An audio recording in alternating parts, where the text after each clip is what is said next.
नमस्कार दोस्तों, सब्सक्राइब करें अपने चैनल मास्टर क्रेव को और बेल आइकन को दबाना ना भूलें ताकि हर चीज की अपडेट सबसे पहले आप तक पहुंचे। धन्यवाद। नमस्कार दोस्तों, एनपीएस से जुड़ी हर नई अपडेट हमारे चैनल पर मिलती है तो चैनल को सब्सक्राइब जरूर करें और सारी जानकारी के लिए वीडियो को पूरा जरूर देखें। संगठन लगभग पौने 3 घंटे की वित्त विभाग में वार्ता करके आया और सारी तथ्यों पे, सारे मुद्दों पर डिस्कशन हुआ है। तो ये शेयर करना आपकी जिम्मेदारी है और कुछ खुशखबरियां भी हम आपको देने वाले हैं। आज का जो विषय है रिकवरी। हमारे साथियों ने, खुद मैंने, मेरे परिवार ने राजस्थान में पुरानी पेंशन बहाल होने के बाद एनएसडीएल से आंशिक निकासी की। ज़रूरत थी, साथियों ने निकासी की। राज्य सरकार ने 2 नोटिफिकेशन जारी किए। नोटिफिकेशन नहीं कहेंगे, उसको परिपत्र कहेंगे। आप सबको विदित है, फिर भी मैं बता देता हूँ। एक परिपत्र निकला 28 अगस्त को, जिसमें अच्छे से डराया गया, बुरी तरह डराया गया, हड़काया गया कर्मचारियों को और बड़े बड़े अखबारों ने उसको बड़ी जगह दी। और उसके बाद पैसा कहाँ जमा कराना है उसके लिए 6 सितंबर को बजट हेड का आदेश निकला। तो हम गए वहाँ, हम सबसे पहले यही बात की कि साहब, वो मैं आपको पढ़ के बता देता हूँ, कुछ साथी व्हाट्सएप पे नहीं जुड़े हुए हैं। तो फेडरेशन ने, new pension scheme employees federation ने जो डिमांड की है और जो आज भी डिमांड एग्जिस्ट है, एक ही शेयर हुआ है अभी। आप लोग भी फुर्सत में, मैं भी फुर्सत में हूँ, छुट्टी का दिन है। हमने लिखा, माननीय फाइनेंस सेक्रेटरी और वित्त विभाग के सीएमओ के अंदर रहने वाले बड़े अधिकारी राजेश गुप्ता जी, जो फाइनेंस को डील करते हैं, चीफ सेक्रेटरी साहब, हर ज़िले के ज़िला कलेक्टर साहब, हर ज़िले के उपखंड के एसडीएम साहब, सबके माध्यम से ये जो ज्ञापन संगठन दे रहा है उसकी जो भाषा है वो हमने डाली भी है, लेकिन आपको मैं पढ़ के बता दूं तो कुछ चीज़ें आपके क्लियर होंगी। सेवा में श्रीमान अशोक गहलोत जी, माननीय मुख्यमंत्री महोदय, राजस्थान सरकार द्वारा, जो मैं बता चुका हूँ। विषय: वित्त विभाग राजस्थान सरकार नियम अनुभाग द्वारा जारी परिपत्र क्रमांक प/12/3 वित्त नियम 2022 जयपुर दिनांक 28/8/22, जिससे डराया गया, एवं परिपत्र क्रमांक प/12/3 वित्त नियम 2022 जयपुर दिनांक 6/9/22, जो रिकवरी का बजट हेड दिया, को निरस्त कर पूर्व एनपीएस कर्मचारियों अधिकारियों को राहत प्रदान करने हेतु संदर्भ 114 एवं उसके पश्चात नियुक्त राजस्थान के सरकारी कार्मिकों द्वारा 1/4/22 के पश्चात एनपीएस के अंतर्गत आहरण पर रोक लगाने एवं दिसंबर तक अधिकतम 4 किस्तों में वापस जमा नहीं कराने पर कार्यवाही प्रस्तावित करने के परिपत्र से राज्य कार्मिकों में व्याप्त रोष के संदर्भ में, महोदय जी, उपरोक्त विषय एवं संदर्भ के क्रम में विनम्र निवेदन है कि 114 एवं उसके पश्चात नियुक्त राजस्थान के सरकारी कर्मचारियों अधिकारियों द्वारा 1/4/22 के पश्चात एनपीएस के अंतर्गत आहरण पर रोक लगाने एवं दिसंबर तक अधिकतम 4 किस्तों में वापस जमा नहीं कराने पर कार्यवाही प्रस्तावित करने के उपरांत परिपत्रों संलग्न 1-2 से राज्य के कार्मिकों में अत्यधिक रोष व्याप्त है। राज्य के कर्मचारियों में हताशा पैदा हो रही है, जो राज्य सरकार की छवि को धूमिल कर रही है। राज्य कार्मिकों ने एनपीएस के आहरण के समय उल्लेखित विशेष शर्तों के अनुसार ही विशिष्ट आर्थिक आवश्यकताओं की पूर्ति हेतु ही स्वयं के अंशदान में से आंशिक एनपीएस आहरण हेतु आवेदन किए हैं तथा उपरोक्त राशि एनपीएस के अंतर्गत आहरण की शर्तों के अनुसार ही खर्च की जा चुकी है। इसलिए अब वापस जमा करवाना कार्मिकों के लिए संभव नहीं है। एकदम स्पष्ट भाषा में लिखा है। उपरोक्त परिपत्रों के जारी होने से राज्य के कार्मिक असमंजस की स्थिति में है, क्योंकि उक्त राशि की निकासी पर राज्य सरकार द्वारा पूर्व में कोई रोक नहीं लगाई गई थी। रोक लगाए जाने के पश्चात राज्य के कार्मिकों द्वारा एनपीएस के अंतर्गत आहरण नहीं किया जा रहा है। ये रोक लगाने का ऑर्डर जो राजस्थान में प्रकरण हुआ, तो आपका जो छत्तीसगढ़ है वहाँ पर भी ऑर्डर जारी हो चुके हैं, हमने प्रदेश कमेटी में भेजे हैं वो। वहाँ उन्होंने सब तरह की रोक लगा दी, पार्शियल विड्रॉल नहीं, डेथ केस में भी रोक लगा दी और रिटायरमेंट में भी रोक लगा दी उन्होंने, यहाँ से सबक लेके।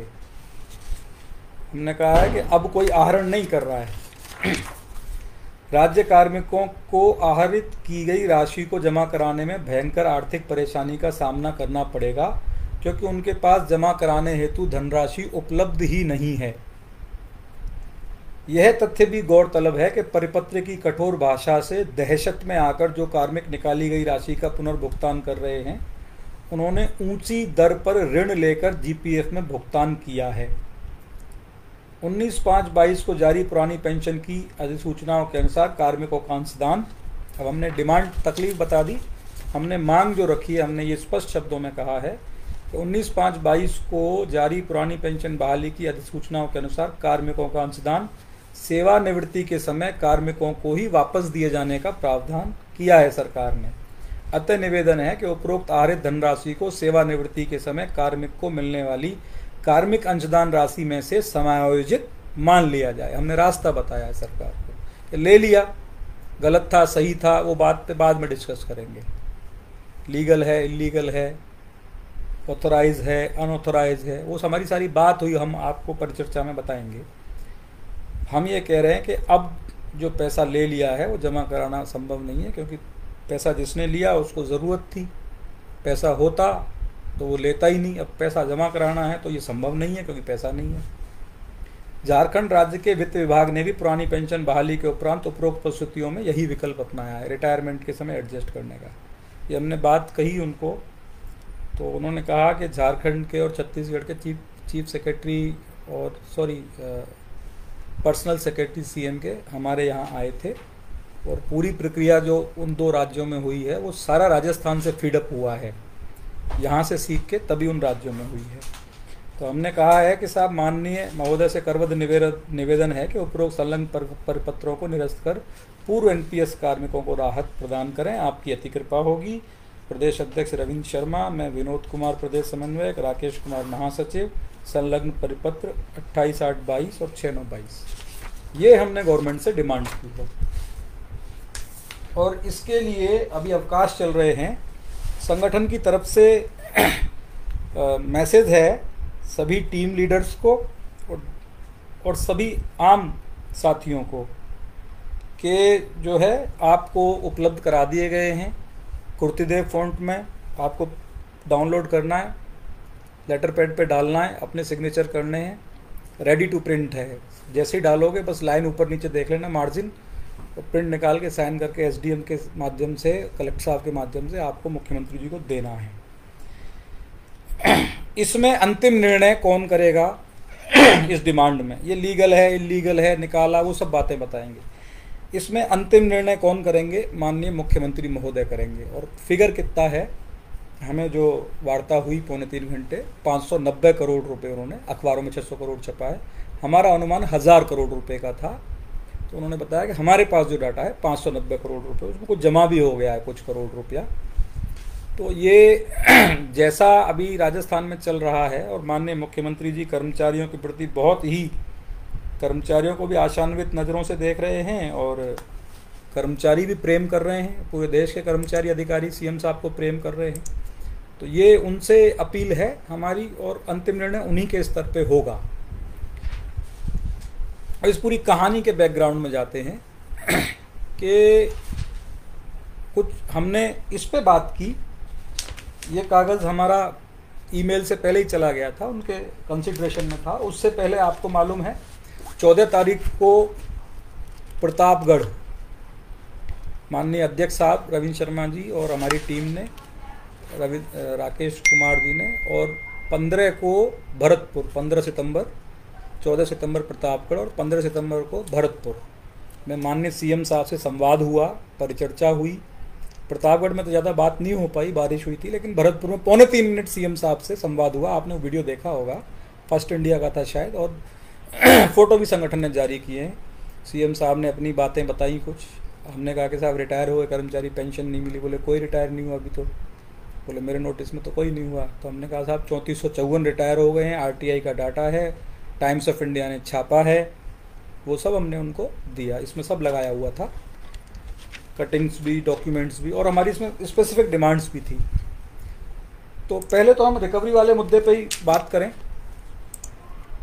तो वित्त विभाग के अधिकारियों ने हमसे ये कहा कि आप ये कमेंट पढ़ लेता हूँ,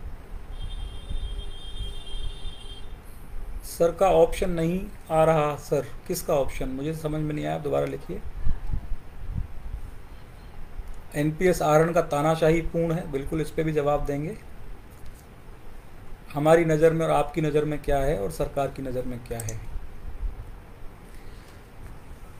तो फाइनेंस विभाग के अधिकारियों जिनसे हमारी वार्ता हुई, उन्होंने एक बात कही, पूरी बात सुननी है आपको। उन्होंने कहा कि देखिए जनाब, हमारे पास कोई सिस्टम नहीं था आपको रोकने का पैसा निकालने से। हमारा जो डिपार्टमेंट SIPF नोडल एजेंसी है, उसके पास सिर्फ डाटा अपडेशन करने की सुविधा थी कि आपका बैंक अकाउंट वगैरह वगैरह डिटेल सही करने, वो थी। बाकी आप डायरेक्ट निकाल सकते थे और निकाल रहे थे।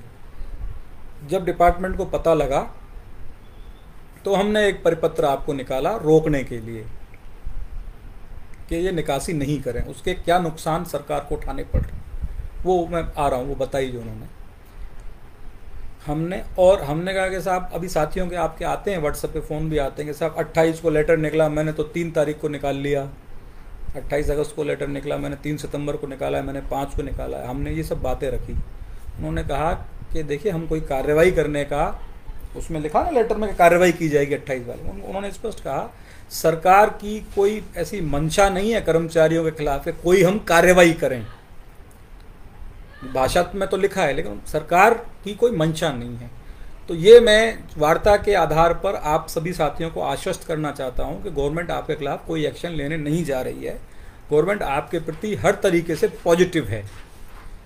ये एक तो डर जो है ना, और फलानी तारीख को निकाल लिया, परिपत्र के बाद निकाल लिया, ये परिपत्र 6 तारीख वाले परिपत्र में भी लिखा है, जो रिकवरी का आदेश रिकवरी के लिए बजट हेड दिया, उसमें भी नीचे लाइन लिखी हुई है कि यह भी स्पष्ट किया जाता है यदि किसी कार्मिक द्वारा 28/8 के पश्चात भी एनपीएस के अंतर्गत आहरण के लिए आवेदन किया जाता है तो परिपत्र 28/8/22 के अनुसार कार्रवाई की जाएगी। ये रिटन डॉक्यूमेंट है, लेकिन सरकार की मंशा आपके खिलाफ कोई कार्रवाई करने की नहीं है।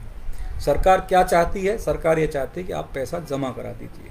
हमने कहा कि साहब पैसा नहीं है लोगों के पास, आप इसको समायोजित मान लीजिए। तो उन्होंने एक बात कही, लंबी पर चर्चा हुई, मैं बताता हूँ। उन्होंने कहा देखिए जनाब, आपके ये दोनों जो पुलिंदे थे प्रतापगढ़ और भरतपुर वाले आ गए, हमने सारी डिमांड्स पढ़ ली, हम आपकी एक एक बात का पॉइंट टू पॉइंट जवाब देंगे। पहले आप बात, हमने पूरी बात कही, फिर पॉइंट टू पॉइंट उन्होंने लिया। तो मैं सुविधा के लिए इस पहले पॉइंट पे आता हूँ।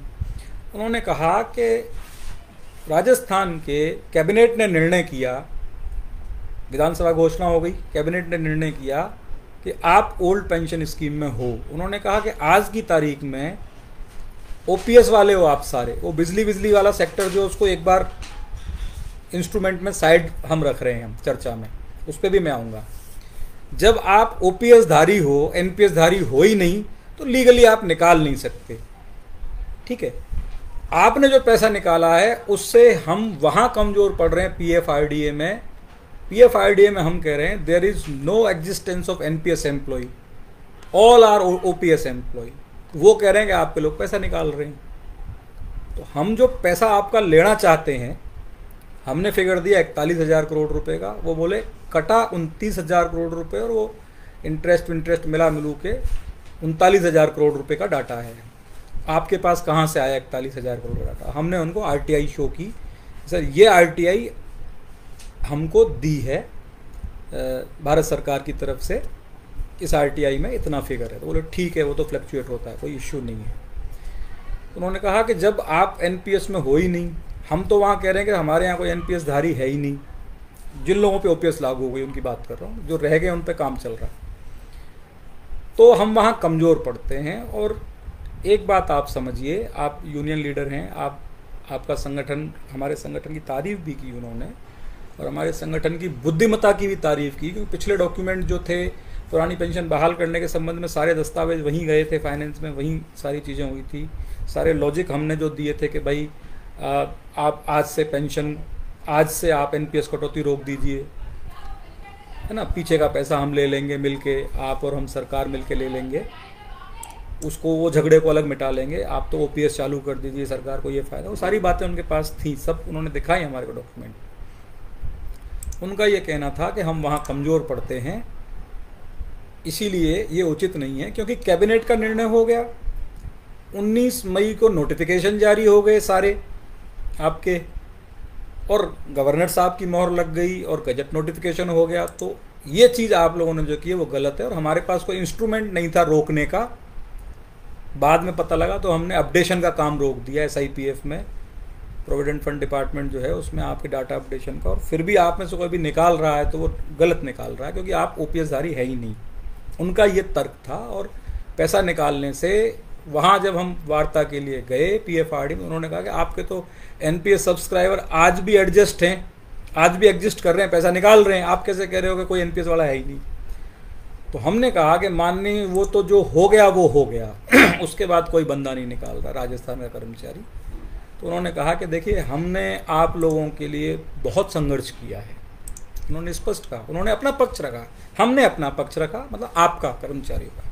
बोले हमने आपके लिए दिन रात ख़त्म किए, बहुत मेहनत की है सरकार ने, और ये माननीय अशोक जी गहलोत नहीं होते तो कोई करने वाला है उसको था नहीं। सीएम साहब ने बहुत कुछ सोच समझ के आपके लिए ये काम किया है, रात दिन फाइनेंस डिपार्टमेंट ने मेहनत करी, लॉ डिपार्टमेंट, सारा डिपार्टमेंट जो करते हैं, उसके बाद आपको पेंशन दी है। अब हम ये चाहते हैं, हमारी जो आपसे अपील है कि आप इस पैसे को जमा कराइए। सरकार ने हमसे मदद की अपील की है। सैद्धांतिक रूप से हमारी सहमति बनी कि सर ठीक है, हम पैसा जमा कराना चाहते हैं। हमने ये कहा कि राजस्थान का कोई भी एम्प्लॉय ऐसा नहीं है कि वो पैसा जमा नहीं कराना चाहता। एम्प्लॉय भी मानता है सरकार को, अच्छे काम को, पैसा जमा कराना सब चाहते हैं। समस्या ये है कि पैसा है नहीं जमा कराने के लिए। पॉइंट नंबर 1, पैसा है ही नहीं साहब। तो वो बोले देखो इतने शरीफ तो आप भी मत बनो। बोले जिनको ज़रूरत थी 10-20% उन्होंने निकाला वो ठीक है, लेकिन जिनको ज़रूरत नहीं थी उन्होंने भी निकाला।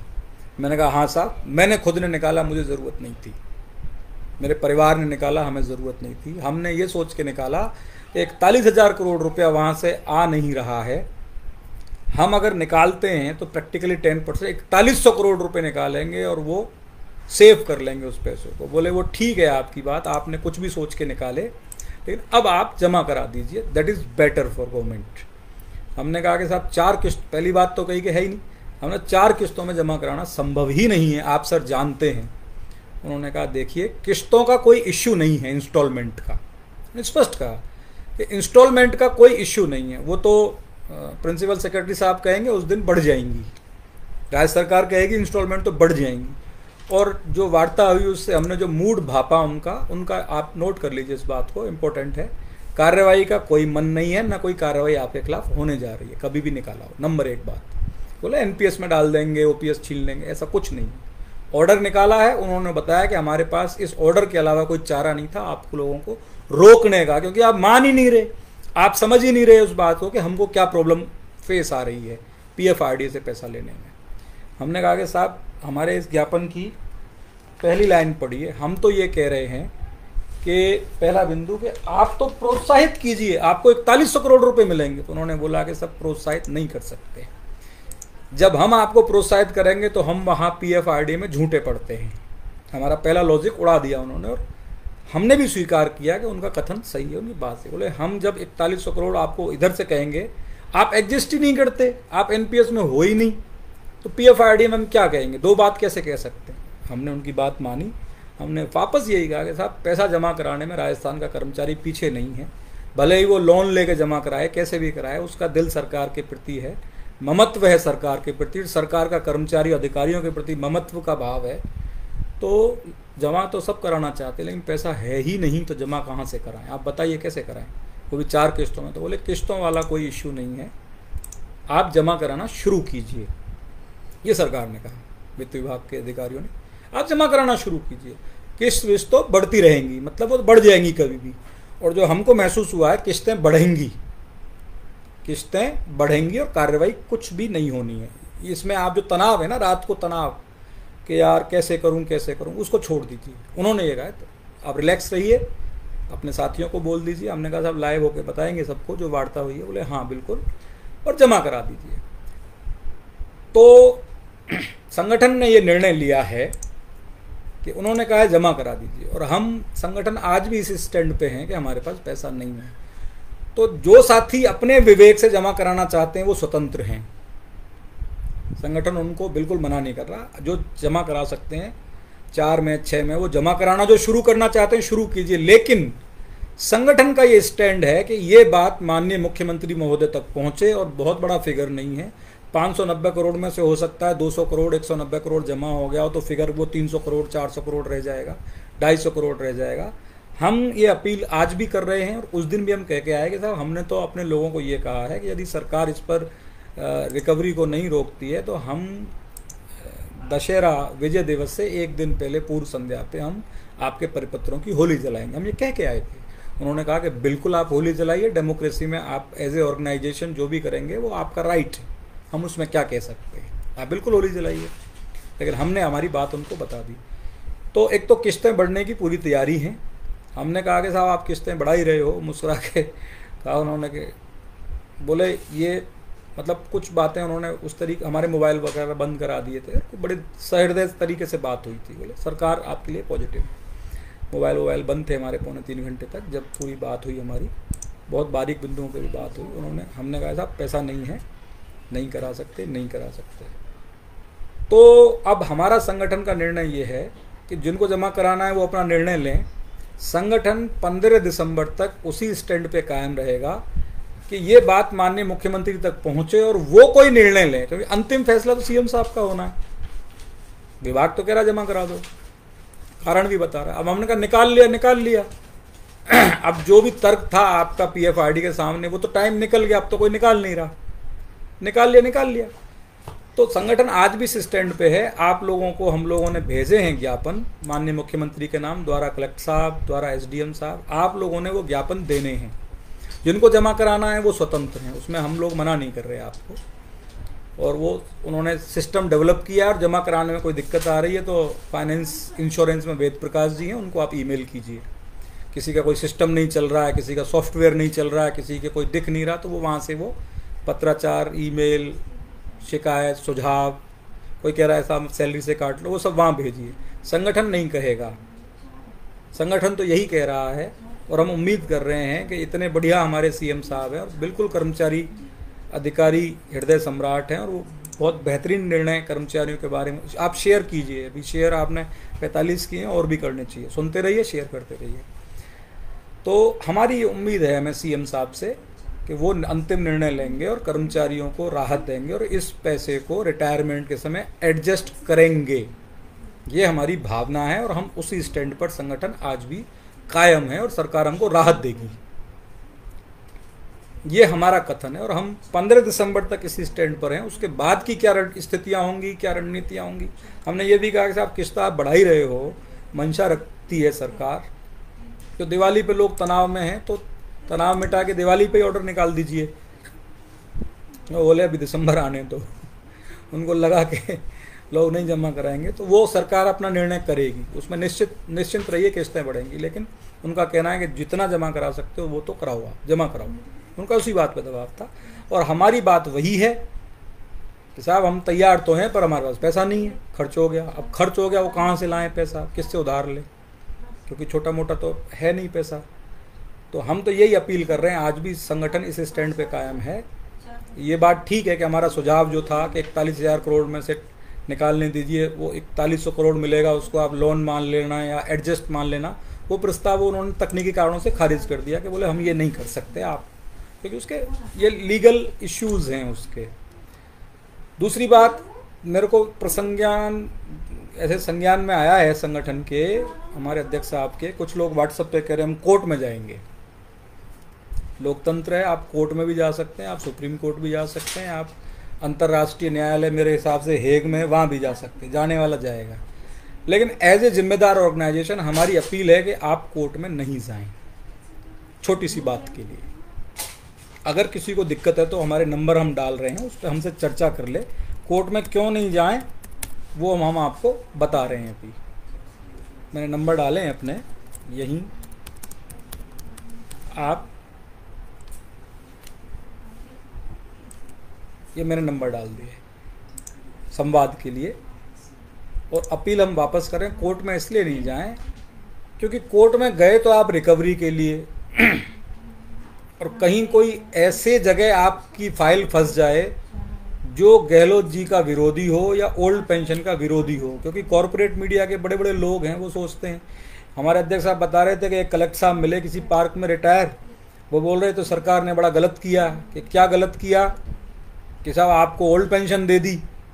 साहब कैसे गलत किया? कि मुझे 3 लाख रुपए मिलते, मैं क्या करूँगा 3 लाख रुपये, ज़रूरत ही नहीं है 3 लाख की।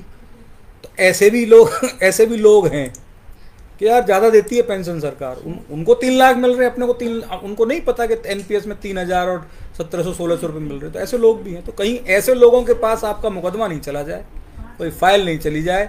जो 19 मई की अधिसूचनाएं हैं जो जिससे आपकी ओल्ड पेंशन बहाली है, उनको कहीं फंसा नहीं लें, उनको कोई झमेले में नहीं ले लें, आपके पैरों पे कुल्हाड़ी नहीं पड़ जाए, आपको पूरी पिक्चर को, तस्वीर को, फ्यूज को नहीं उड़ा दें। ऐसा नहीं हो जाए गलती से, क्योंकि राजनीति सब जगह चल रही है, कॉरपोरेशन सब जगह हैं, कॉरपोरेशन को बड़ी तकलीफ है। बड़े बड़े आईएएस रिटायर अधिकारी जो खुद 2-2 लाख पेंशन ले रहे हैं, वो खुद ओपीएस की पेंशन ले रहे हैं। आदरणीय राजीव महर्षि साहब ले रहे हैं और उनकी पत्नी भी आईएएस हैं, वो भी ले रहे हैं। और वो कह रहे हैं कि ये तो गलत काम किया सरकार ने ओपीएस करके। और हिंदुस्तान टाइम्स में ओझा साहब और रोशन किशोर जी छाप रहे हैं कि सब कुछ अच्छा बता रहे हैं कि नहीं पेंशन होनी चाहिए। लास्ट में लग रहे हैं पैसा नहीं है। Why OPS is bad politics bad economics. आप गूगल कीजिए, आपको आर्टिकल मिलेगा। बड़ा गंदा लिखा जा रहा है राजस्थान में पुरानी पेंशन के खिलाफ। तो कहीं वहां नहीं फंस जाए, इसलिए कोर्ट में नहीं जाइए, ऐसा हमारा आपसे निवेदन है। बाकी सरकार से आप संवाद कीजिए, सरकार आपको राहत देगी। ये कोर्ट वाला इशू हट गया। माननीय मुख्यमंत्री साहब, ये आपका कमेंट आया मांगीलाल बिश्नोई जी का। तो सीएम साहब, अच्छा एक बात बताऊं, ये जो हम कर रहे हैं वो भी करेंगे, सीएम साहब से भी डायरेक्ट इंटरव्यून करेंगे। 2 बार तो मिल लिए हमने और उन्होंने वो कागज़ फाइनेंस डिपार्टमेंट को भेजे और फाइनेंस डिपार्टमेंट ने इस विषय पे अपनी टिप्पणी सीएम साहब को भेज दी है। निर्णय उनको करना है। तो इस दबाव को बनाए रखने के लिए कि भाई इसको एडजस्ट मान लिया जाए और सरकार कर सकती है, मुझे उम्मीद है। आपको कमेंट, एक किस्त जमा करने के बाद भी ऑलरेडी डिपॉजिट 0-0, वो कोई इश्यू नहीं है। आपकी किस्त जमा कराने के बाद वो 0-0 आ रहा है, अगर अभी कराइए। मैंने भी कल 1000 रुपये ट्रायल वर्जन में देखे थे कि ताकि जो दिक्कतें आए वो पता लगे फिर। तो वो मेरा भी नहीं बोल रहा, अभी छुट्टियां चल रही हैं, वो अपडेट होगा। और उसमें एक चीज़ और जानकारी रखो, अगर कोई जमा करा रहा है तो उसको प्रान नंबर और एम्प्लॉय आईडी भी कमेंट में डालनी है। वहाँ पर जो कमेंट का एक बॉक्स आएगा उसमें टिप्पणी का नीचे, उसमें आपको एम्प्लॉय आईडी, नाम, मोबाइल नंबर भी डाल दीजिए और प्रान नंबर भी डाल दीजिए। और वो पैसा आपका चालान से जमा हो रहा है ऑनलाइन, वो कहीं नहीं जा रहा है। वो कह रहे थे साहब रसीद रखनी पड़ेगी, कल गूगल मीट में कह रहे थे। मेरे को किसी साथी ने बताया, विद्वान ने, कि ज़िंदगी भर आपकी सॉफ्टवेयर पर रसीद बोलेगी। आप रख लो रसीद, प्रिंट निकाल के, फ़ोटो खींच के रख लो, अच्छी बात है, लेकिन आपका चालान से जमा हो रहा है ऑनलाइन, वो ज़िंदगी भर बोलेगा। हमारा ये स्टैंड है कि सीएम साहब तक बात पहुँचे और कलेक्टर साहब के माध्यम से और एसडीएम साहब के माध्यम से जो भी कागज़ पेंशन को लेके जा रहा है वो डायरेक्ट सीएम साहब तक पहुंच रहा है। उनके अधिकारी उसको पढ़ते हैं, उस पर निर्णय लेते हैं। ऐसा नहीं है हम लोग पहुंचे तो हमें हमारे कागज़ दिखाए गए कि भैया ये देखो तुम्हारे कागज़ आ गए, इसमें ये बिंदु नंबर, वो बिंदु नंबर सारे हमने पढ़ लिए। उन्होंने बताया हमको, देखा हमने, फाइलें थी हमारी पूरी प्रॉपर। 2 बंडल दिए थे, दोनों बंडल ये उनके पास थे। उन्होंने ये कहा कि यार इतने मोटे बंडल मत दिया करो, हम नोट शीट नहीं चला पाते। उन्होंने फाइल दिखाई कि यार इसमें बंधता ही नहीं है, इतनी लंबा आप दे रहे हो, हम बांध ही नहीं पा रहे, नोट शीट कैसे चलाएं, छोटा दिया करो। तो हम रणनीति कर रहे हैं कि एक डिमांड के लिए एक ज्ञापन, दूसरी डिमांड के लिए दूसरा ज्ञापन। अगर 10 डिमांड है तो 10 हफ्ते में उसको सरकार को देंगे, सरकार को आसानी रहेगी। डिमांड तो हम करेंगे। तो ये है कि भाई साहब पारसमल जी, घाटोली साहब के कमेंट आते हैं और बड़े नकारात्मक भी आते हैं, बड़े सकारात्मक भी आते हैं। आप ये कह रहे हैं कम से कम 31 मार्च 23 तक जमा करने का आदेश निकलवा दीजिए। मैं कौन हूँ निकलवाने वाला? संगठन की तरफ से हम जब गए, मैं रिपीट करूँ, सरकार खुद ही आपके टाइम बढ़ाएगी जमा करने का, ये तय है। उनका मूड है, उनको पता है आपकी तकलीफ़ें, है ना। दूसरा पॉइंट लिखा है जीपीएफ 2000 के अकाउंट कब ओपन होंगे सर। जीपीएफ 2004 का अकाउंट ओपन है आपका, उसमें डीए एरिया डाला जाएगा, बोनस का भी मैं बताऊंगा, बोनस पे भी जो बात हुई हमारी मैं आऊँगा पॉइंट टू पॉइंट। तो संगठन का स्टैंड यही है भाई। अब मेरे जैसे कल अध्यक्ष साहब कह रहे थे गूगल मीट में कि भाई जिसको जमा कराना है वो जमा करा दे, जो कहता है कि मैं साहब 15 दिसंबर तक ये देखूं सरकार क्या निर्णय ले रही है, तो आप इकट्ठा कर लो एक जगह, एफडी करा के रख लो, पैसे को अपने खाते में सिक्योर कर लो, जब जमा कराना पड़े तो करा देंगे। लेकिन हमें उम्मीद है कि यदि आप लोग ज्ञापन देंगे, आप लोग तरीके से बात पहुंचाएंगे, और ये मामला सीएम साहब को जब 350 तहसीलों से, एसडीएम साहब के माध्यम से, एमएलए साहब के माध्यम से, विभिन्न माध्यमों से, कलेक्टर साहब के माध्यम से जब ज्ञापन पहुंच जाएगा, मैं आ रहा हूं राकेश कुमार बेनीवाल जी, आपकी टिप्पणी मैंने देख ली, तो हो सकता है सीएम साहब निर्णय लें कि भाई ठीक है, इसको रिटायरमेंट के समय एडजस्ट मान लिया जाए, तो उसमें तो कोई दिक्कत नहीं है। और निश्चित रूप से सरकार कोई आपके खिलाफ कार्रवाई करने की मंशा नहीं रखती है, उन्होंने कह दिया है। आदेश निकालना साहब, मैंने कहा साहब खतरनाक आदेश निकाला, दहशत में आ गए, बोले भैया ये निकालना ज़रूरी था, आप रुक ही नहीं रहे और कोई रुकेगा ही नहीं अगर हम ऐसा नहीं करेंगे तो। वो उन्होंने अपना पक्ष रखा। मैं अब आगे बढ़ूं तो ये क्लियर हो गया है कि संगठन का स्टैंड है 15 दिसंबर तक यही स्टैंड रहेगा, और अगले 7 दिन में, 8 दिन में, 10 दिन में जो वर्किंग डेज आपको मिलेंगे छुट्टियों के बावजूद, वहाँ आपने ज्ञापन देना है। जीपीएफ में एडजस्ट हो सकता है, बिल्कुल एडजस्ट हो सकता है, उसी की हम डिमांड कर रहे हैं। अब हम कह के भी आए हैं, उस पर वो भी टिप्पणी जाएगी सरकार के पास। अंतिम निर्णय सीएम साहब को करना है ना, अंतिम निर्णय सीएम साहब को करना है। संगठन आज भी यही कह रहा है, ऑफिशियली ऑन रिकॉर्ड हम यही कह रहे हैं साहब हमारे पास पैसा नहीं है, हमें आप एडजस्ट मान लीजिए। वो निर्णय सीएम साहब करेंगे, और सीएम साहब तक बात बार बार पहुँचाएँ तो उसके लिए प्रक्रिया यही है कि संगठन ने ज्ञापन आपको दिए हैं, उनको रिपीट भी करेंगे हम। ऑर्डर रद्द होने चाहिए, बिल्कुल, उसके लिए भी हमने लिखा ही है, वो सारी चीज़ तो आपको पहले पढ़ के बताई दी, पूरी भाषा हमने बताई है। और ये सर कह रहे हैं कि 29 को विड्रॉ किया है, कोई दिक्कत नहीं है, 4 को किया है, कोई दिक्कत नहीं है, 5 सरकार आपके खिलाफ कार्रवाई का कोई मंशा नहीं रखती है, सरकार आपके प्रति पॉजिटिव है, वो तनाव नहीं रखना है कार्रवाई का, और किस्तें बढ़ेंगी ये हमें जानकारी मिली है, वहाँ पे निश्चित रूप से बढ़ेंगी, आपकी तकलीफ उनको पता है। अब मैं पूरी कहानी को, जो ये जो ज्ञापन था, इस पर 2.25 घंटे चर्चा हुई हमारी बैठ के बड़े अच्छे माहौल में, उसके एक एक पॉइंट को मैं क्लियर कर देता हूँ, क्योंकि ज़्यादा वीडियो लंबा हो जाएगा और आप लोगों को नींद आने लगेगी। हमने पहले पन्ने पे इस ज्ञापन में लिखा है कि पुरानी पेंशन बहाल करना अंतर्राष्ट्रीय घटनाक्रम है, राष्ट्रीय घटनाक्रम नहीं है। हमारी आईटी टीम के एक्सपर्ट साथी रजनीकांत दीक्षित जी ने रिसर्च करके संगठन को ये सूचना दी कि वर्ल्ड बैंक ने पेंशन सुधार, ये जब पेंशन सुधार करते हैं इसका मतलब पेंशन का निजीकरण, ये शब्दों पे जाइए मत जान, मतलब थोड़ा इनके अर्थ अलग होते हैं, आप समझिए। बैंकिंग सुधार का मतलब बैंकिंग सेक्टर को ख़त्म करना, रेलवे रिफॉर्म का मतलब होता है रेलवे को ख़त्म करना, इकोनॉमिक रिफॉर्म का मतलब होता है अर्थव्यवस्था को ख़राब करना। और जैसे रावण के 10 सर होते हैं ना, ऐसे ही एनपीएस है, एनपीएस में आपको पता, मैं रिपीट कर रहा हूँ, कहीं पेंशन नहीं है। रिटायरमेंट के समय मिलने वाली राशि को ये लोग खुद एन्यूटी कहते हैं, सिर्फ नाम में पेंशन है। जंगली भेड़िए के गले में तख्ती डाल दी और लिख दिया है थार पार कर गाय 70 लीटर दूध देती है, तख्ती डालने से कोई जंगली भेड़िया दूध नहीं देगा। तो ऐसे ही इस पॉइंट को आप एकदम समझ लीजिए कि जो रिफॉर्म करने की जो बात थी, तो रिसर्च हमारे पास हमारे रजनीकांत जी ने दी, उन्होंने कहा कि वर्ल्ड बैंक ने 90 देशों में से 70 देशों में एनपीएस जैसी व्यवस्था लागू करने के लिए, पेंशन को प्राइवेट सेक्टर में लाने के लिए लॉबिंग की है। और लॉबिंग का मतलब होता है वो पैसा वैसा दे के सेट करते हैं पूरे सिस्टम को। और लॉबिंग जो है यूरोप के अंदर, अमेरिकन कंट्रीज़ में लीगलाइज है, हिंदुस्तान में लॉबिंग लीगलाइज मेरे हिसाब से अभी तक नहीं है। मतलब भ्रष्ट आचरण करके उन्होंने पूरी, वर्ल्ड बैंक को क्या लालच है, ये अंतर्राष्ट्रीय फिनोमिना है। पाकिस्तान में भी एनपीएस है, आपको जानकारी होनी चाहिए, सिर्फ हिंदुस्तान में नहीं है। हमने पहले पन्ने में लिखा सीएम साहब को कि आपने जो किया, और फेडरेशन से के आंदोलन को देखते हुए, विधानसभा पे धरने, जिलों में तमाम रैलियां जिनमें आप लोग आए, उसको देखते हुए आपने जो संवाद किया संगठन के बाद, और कोरोना में हमने, संगठन ने बताया, हमारे विशाल जी ने बताया कि साहब आपको 6000 करोड़ रुपया मिलेगा, सैलरी काटने की ज़रूरत नहीं है, 2 महीने में ही आपको पिछले साल का जो मुख्यमंत्री सहायता कोष है वो 910 करोड़ का है, आपको 1200 करोड़ रुपया या 1000 करोड़ रुपया इतना मिलेगा बताया। तो वो सीएम साहब की टिप्पणी भी थी, आपने वीडियो देखा है, उसमें सीएम साहब ने कहा कि मैं परीक्षण कराता हूँ। वो परीक्षण कराया, उसके बाद उनको लगा, उसके बाद आपको पुरानी पेंशन बहाल हुई, तो कहीं भी कोई दिक्कत नहीं है। तो हमने बताया साहब कि अंतर्राष्ट्रीय घटनाक्रम है, क्योंकि चिली एक देश है दक्षिणी अमेरिका का, हमने लिखा है कि साहब ये नेशनल इश्यू नहीं है, कोई राज्य का इश्यू नहीं है आपने जो पुरानी पेंशन बहाल की है, ये इंटरनेशनल फिनोमिना है।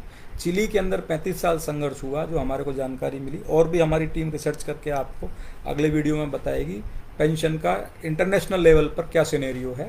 तो चिली के अंदर 35 साल बाद पुरानी पेंशन बहाल हुई, लेकिन राजस्थान में NPSEFR के 2017 में गठन होने के बाद से और 5 साल चले संघर्ष और सरकार के साथ संवाद, सिर्फ संघर्ष नहीं किया हमने, संवाद भी किया।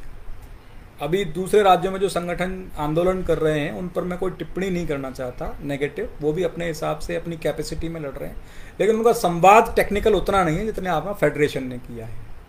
फेडरेशन ने जो संवाद जिस लेवल पे डॉक्यूमेंटेशन किया उसका बहुत बड़ा फायदा हुआ, और ये सरकार के बड़े बड़े IAS अधिकारियों ने हमको बताया भी। उन्होंने ये कहा कि हमने कोई कमेटी नहीं बनाई और न बनाने दिया, आप लोगों ने इतना रिसर्च करके दे दिया, हमें कमेटी बनाने की ज़रूरत ही नहीं पड़ी।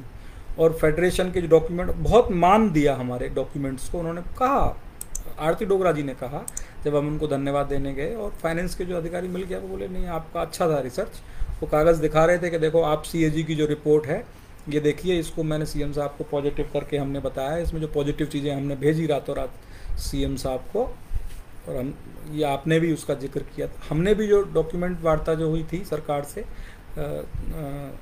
2 बार जो वार्ता हुई थी 22 दिसंबर और 23 दिसंबर लास्ट ईयर 2021 को, उसमें जो 2-3 घंटे की दोनों दिन सेशन में हमारी वार्ता हुई थी सरकार से, टेबल टॉक हुआ था, उसमें भी हमने पूरा बताया, 6ठे वेतन आयोग की टिप्पणी, 7वें वेतन आयोग की टिप्पणी, जुडिशरी में क्या है, पेंशन का इतिहास, भविष्य, वो सारा आपको पता, उस पर मैं नहीं जा रहा, लंबा हो जाएगा। पारस शर्मा जी, आप बेहतरीन साथी हैं और आपको बिल्कुल नकारात्मक नहीं होना, संगठन आपके साथ है, आपके पास नंबर है, मैं आपसे संवाद करना चाहता हूं, आप मुझे वीडियो ख़त्म होने के बाद बात कीजिए, मैं आपके नंबर सेव करूंगा और हम कुछ डायलॉग करेंगे तो कुछ आगे बढ़ेंगे। माही सनी जी कह रहे हैं अभी जमा कराने या रोकें, ये आपको निर्णय करना है। हमारी तो डिमांड यही है कि हम दबाव बना रहे हैं, आप लोगों के माध्यम से दबाव बनेगा, मेरे अकेले से नहीं बनेगा। अब हम उम्मीद कर रहे हैं कि CM साहब बहुत मानवीय हैं, कोई पॉजिटिव लेंगे निर्णय, तो ये आपको निर्णय करना है कि आप जमा कराना शुरू कर रहे हैं या दिसंबर को जमा कराएंगे, वो निर्णय देखिए आपको करना है ना। अब ये कह रहे हैं नॉट GPF 2000 ओनली GPF, तो ये भी बात हुई थी, मैं पॉइंट टू पॉइंट आ रहा हूँ, थोड़ा लंबा हो रहा है, आदतें ख़राब हैं हमारी, हम शॉर्ट में नहीं बोल पाते क्योंकि मामला ही बड़ा है, ये मामला अंतर्राष्ट्रीय लेवल पे जो हमने कहा था 5 साल में आपने कर दिया, ये घटनाक्रम है। पहला हमने अनुरोध जो किया था कि साहब आपको मैं बता चुका हूँ कि साहब आप तो प्रोत्साहित कीजिए, 4000 करोड़ रुपए मिलेगा, उन्होंने लॉजिक दे दिया कि हम ये नहीं कर सकते क्योंकि वहाँ पर हम कमज़ोर पड़ते हैं, ये ख़त्म हो गया ये इशू। और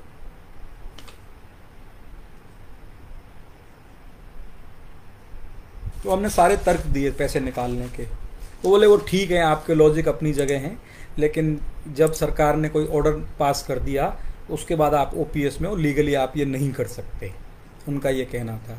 लीगली भी आप नहीं कर सकते क्योंकि आप OPS में हो, NPS में हो ही नहीं। अब भले ही वहाँ से मिल रहा है तो उन्होंने ये कहा कि भाई किसी के घर पे गठरी बाहर रखी है पैसे की और कोई चौकीदारी नहीं हो रही, आप उठा लाओ तो वो चोरी कहलाएगी, उन्होंने ये भी उदाहरण दिया। भाई कहीं पैसा सड़क पे पड़ा हुआ है, गठरी में पैसा पड़ा हुआ है, आप कह रहे साहब किसी ने रोका नहीं, हम उठा लाए, तो वो तो लीगली किसी का तो पैसा है, वो आपका जब नहीं है। उन्होंने हमारा इसलिए नहीं माना उसको, उन्होंने अपना माना है क्योंकि उनका जो नोटिफिकेशन है उस नोटिफिकेशन के अंदर वो कह रहे हैं कि आप एग्जिस्ट नहीं करते NPS सब्सक्राइबर, अब जो पैसा है वो सरकार का है, सरकार उसको रेवेन्यू में लेगी, उसके बाद आपको देगी। ये पॉइंट भी उन्होंने बताया है कि वो NSDL में जो पैसा है उस पर आपकी दावेदारी नहीं है, भले ही वो आपका पैसा, आज दावेदारी सरकार की है। जब सरकार के पास आ जाएगा, आप स्टेक होल्डर हो ही नहीं, हमारे बारे में कहा NPS सब्सक्राइबर, जो पैसा सरकार के पास आ जाएगा उसके बाद हम आपको देंगे, कितना लेना है, क्या है गलत सही, वो हम फैसला करेंगे, आप उसके दावेदार नहीं हैं उन्होंने। और वो बात ठीक थी, लीगली वो ठीक थी, सही बात को मानने में कोई दिक्कत नहीं है। आपका संगठन ही ऐसा संगठन है जो अंदर बात करता है वही बाहर बताता है, हम कोई शोशेबाजी नहीं करते, जो संवाद होता है प्रैक्टिकल, ये संगठन इसीलिए आपका संगठन चल रहा है और इसीलिए आपने पेंशन लिया। ट्रांसपेरेंसी जो बात है, जहाँ पर सरकार सही है वहाँ पर हम बिल्कुल मानेंगे, जहाँ पर एम्प्लॉय सही है सरकार गलत है वहाँ बिल्कुल हम ये मानेंगे कि यहाँ सरकार गलत है। हमने कह दिया है कि ना आप गलत हो ना हम गलत हैं। आपको पैसा चाहिए, हमारे पास पैसा नहीं है, पैसा होता तो हम दे देते, और आज भी आप सारे लोग पैसा देने को तैयार हो अगर आपके पास पैसा हो तो, ये भी हमने कहा। लेकिन उसमें तनाव हटा दीजिए और उस पर मैं आगे आता हूँ। फिर हमने एडजस्ट का कहा तो बोले एडजस्ट तो अभी नहीं करना चाहते हम।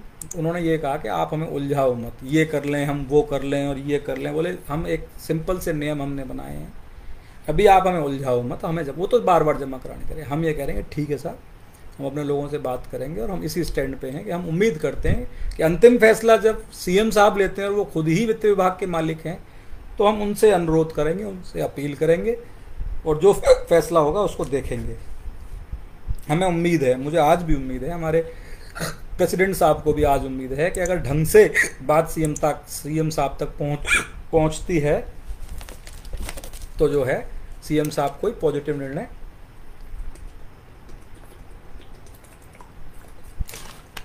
ले सकते हैं। राजेंद्र जी, लैब टेक्नीशियन वाला इश्यू मैंने आज ही सीएम साहब को मेल किया है सम्मान समारोह के लिए, उनके पर्सनल मेल पे, हॉटमेल करके उनका है, और जो टाइम देते हैं अपॉइंटमेंट, राजेंद्र कसवां जी ने लैब टेक्नीशियन की बात की है। मैं चिकित्सा विभाग से लैब टेक्नीशियन हूँ, मेरे विभागीय समस्याओं के लिए भाई साहब ने कुछ बात की है, ग्रेड पे वगैरह के लिए। मैंने आज ही, क्योंकि अभी वो राजस्थान में कौन मुख्यमंत्री रहेगा वो अभी 2-3 दिन में और क्लियर होना है, फिर भी आपके आदेश और भावनाओं को मानते हुए मैंने आज पर्सनल ईमेल किया है सीएम साहब को। हमारे पास सीएम साहब के पर्सनल नंबर भी हैं, पर उन पे हमने व्हाट्सअप वगैरह नहीं किया, इतने बड़े बिजी आदमी, उनको डिस्टर्ब नहीं करना चाहते। थ्रू चैनल उनको ईमेल जरूर पर्सनल कर दिया उनके पर्सनल पे, और जो समय दिलवाते हैं ओएसडी हैं उनको रिमाइंडर दे दिया, और वो समय मिल जाएगा, कोई बड़ी बात नहीं। तो ये बात हो गई समायोजन वाला। हम कह रहे हैं समायोजन होगा तो हो जाएगा, निर्णय सीएम साहब लेंगे, वो तभी लेंगे जब आप ज्ञापन दोगे, नहीं दोगे तो फिर जो है क्या होगा वो आपको पता है। हमने ये भी बताया कि झारखंड में साहब एसओपी है कि ऐसे करके उन्होंने कहा है कि वहाँ से मिल जाए तो ये कर लेना, और वहाँ से बोले सब सारे नियम हमसे ही लेके गए हैं। हमने कहा साहब उनका नियम कोर्ट में तो नहीं फंसेगा मेरे हिसाब से। बोले नहीं, वो नहीं होगा, ठीक है। उन्होंने ठीक बताया, झारखंड ने भी ठीक किया है। हमने फिर पुराने ज्ञापन, नए ज्ञापन में तो हमने साफ मना कर दिया कि हम पैसा नहीं दे सकते, लेकिन पुराने ज्ञापन में हमने ऑप्शन दिए थे कि ये नहीं तो ये नहीं तो ये नहीं तो ये करें। तो मैं पुराने वाले पे आ रहा हूँ, नए में तो हमने साफ मना कर दिया कि हमारे पास पैसा नहीं है। आज भी संगठन उस स्टैंड पे है। हाँ, हमने एक बात और कही थी, गुड न्यूज़ मैं आपको देने जा रहा हूँ। हमने ये कहा कि साहब जीपीएफ 2004, एक बात और कही साहब, रिकवरी के जो आपने आदेश निकाले हैं, जीपीएफ 2004 वालों के निकाले, ऐसे भी वालों के क्यों नहीं निकाले? अगर रिकवरी के आदेश निकालने हैं और वो जमा कराना चाह रहे हैं तो वो बोले वो अलग अलग हैं, उनका कॉन्ट्रैक्ट अलग है वो सरकार के अंडर बॉडी में ऑटोनोमस बॉडीज़ हैं, उनके ऑर्डर वो अलग अलग ऑटोनोमस बॉडीज़ निकालेगी, उनका ये कहना था। अलग अलग, और जैसी हमारी जानकारी अलग अलग ऑटोनोमस बॉडीज़ का अलग अलग करार हुआ है एनएसडीएल के साथ। बोले वो पैसा वो खुद निकालेंगे। अब अलग अलग विभाग जैसे नगर निगम और ये तो उन्होंने गवर्नमेंट में मान लिए हैं, लेकिन उनके भी ऑर्डर वो डिपार्टमेंट निकालेंगे। स्टेट ऑटोनोमस बॉडी ऐसे भी से मतलब है, तो वो ऑर्डर वो वाली बात आपको समझ में आ गई। हमने ये कहा साहब कि अंशदायी आहरण, ये तो हो गई बात, 10-20 किस्तों में जमा कराया जाए, तो वो किस्तों वाली बात कह दी, सरकार तैयार है उस पर, सरकार उस पर तैयार है और वो करेगी। अब वो कब निकालेगी ऑर्डर, वो कोई बड़ी बात नहीं, क्योंकि हमने ये अभी जो लेटेस्ट लेटर दिया उसमें ये नहीं कहा आप किस्त बढ़ाओ। हमने लिखित में अब कोई लेटर नहीं दिया है कि आप किस्त बढ़ाओ।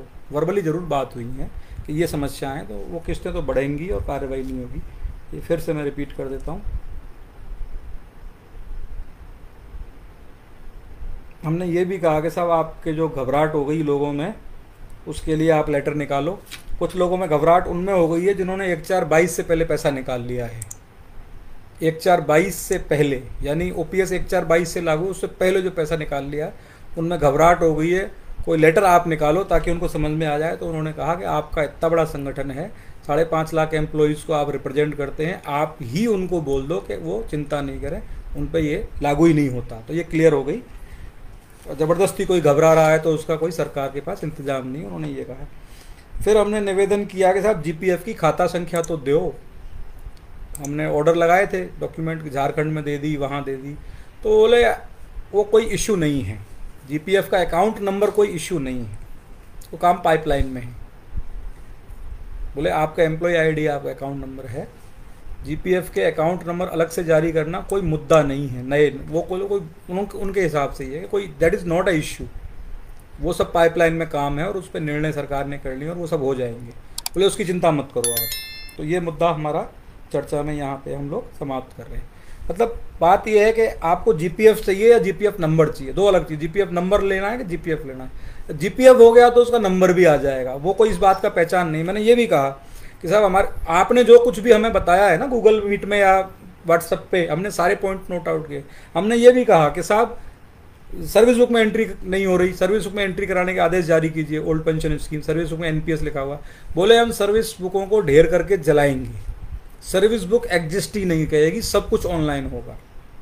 उन्होंने ये कहा है। उन्होंने ये कहा है कि 23 उन्होंने बताए कि ये ऑर्डर निकल चुके हैं। बोले आप देख लो, तैयारी चल रही है, there is no service book. बोले 31 मार्च 2023 को पेपरलेस होगा, SIPF, GPF डिपार्टमेंट, बहुत सारी चीज़ें पेपरलेस होगा, कोई कागज़ नहीं होगा, सब ऑनलाइन होगा।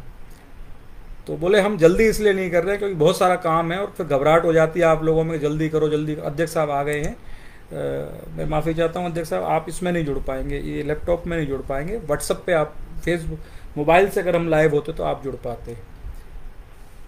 तो वो बात समझ में आ गई आपको कि सर्विस बुक में एंट्री कराओ। ऐसे ही वही बात है कि जीपीएफ नंबर जारी करो, तो जीपीएफ नंबर का कोई इश्यू नहीं है उनके हिसाब से। बोले कोई बड़ी बात नहीं, छोड़ो इसको आप।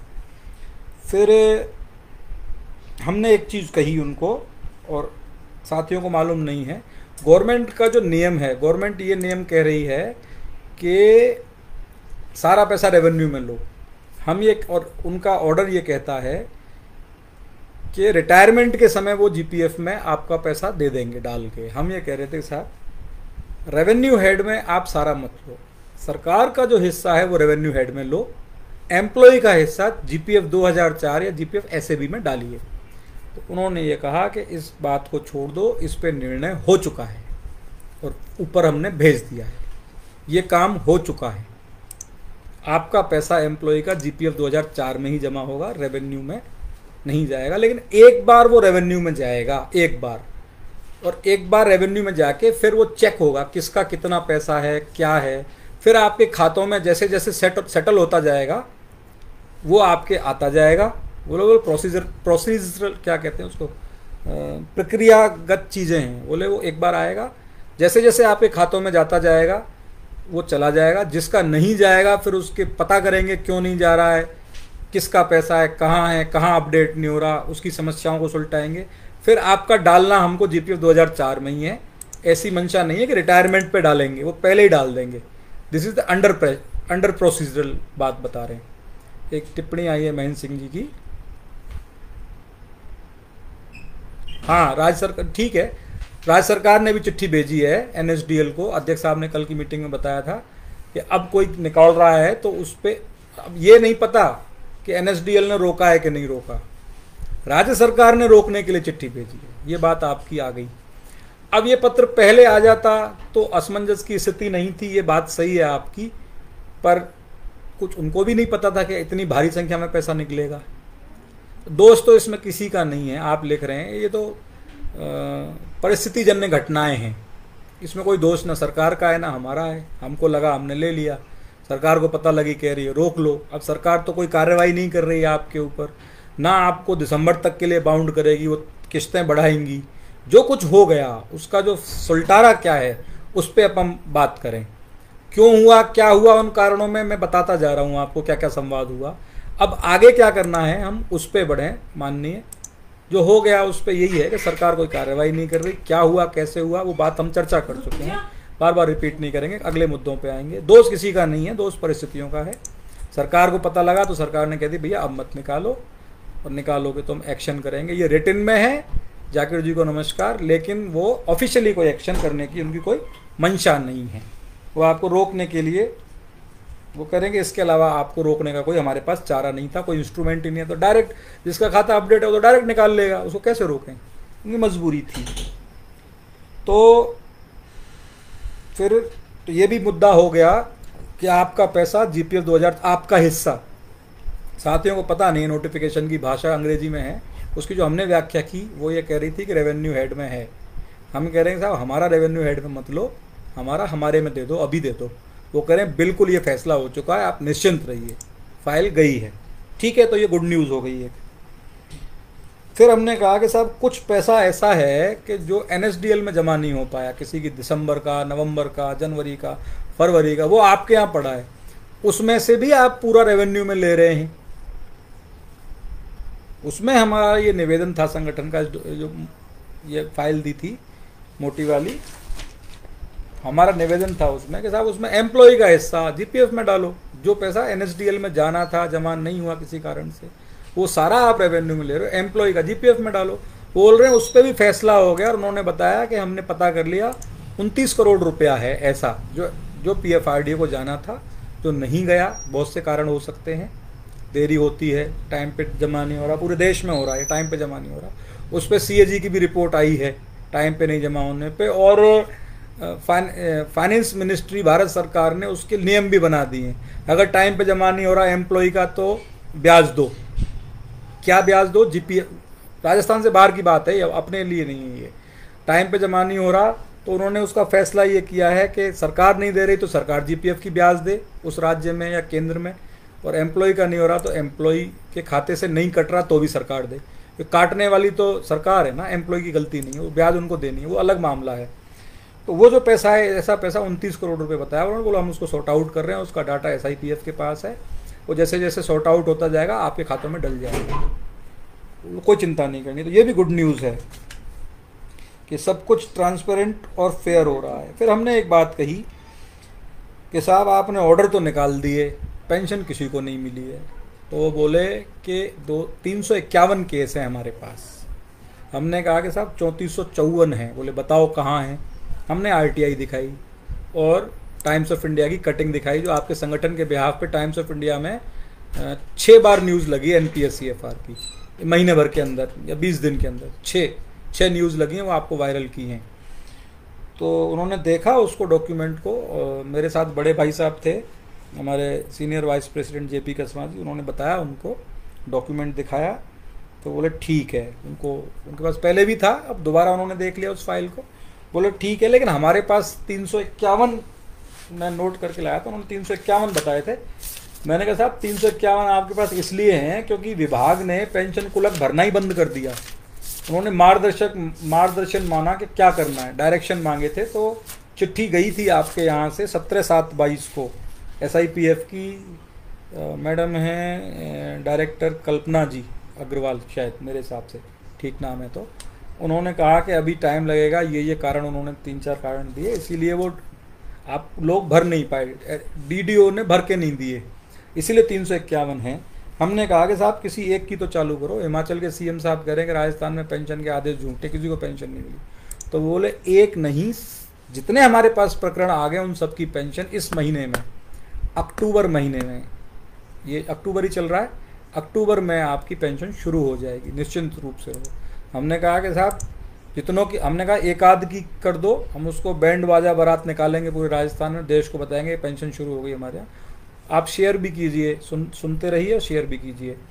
तो उन्होंने कहा कि एक की नहीं, आप सबकी बारात निकाल लेना, सबकी पेंशन चालू कर रहे हैं हम लोग, हो रही है, हमने सिस्टम डेवलप कर लिया। और एक आध बार आप एसआईपीएफ डिपार्टमेंट में कल्पना मैडम को और आपका डेलीगेशन मिल लेना, ये उन्होंने हमको बताया। तो ये हमारे संगठन के सुझाव पर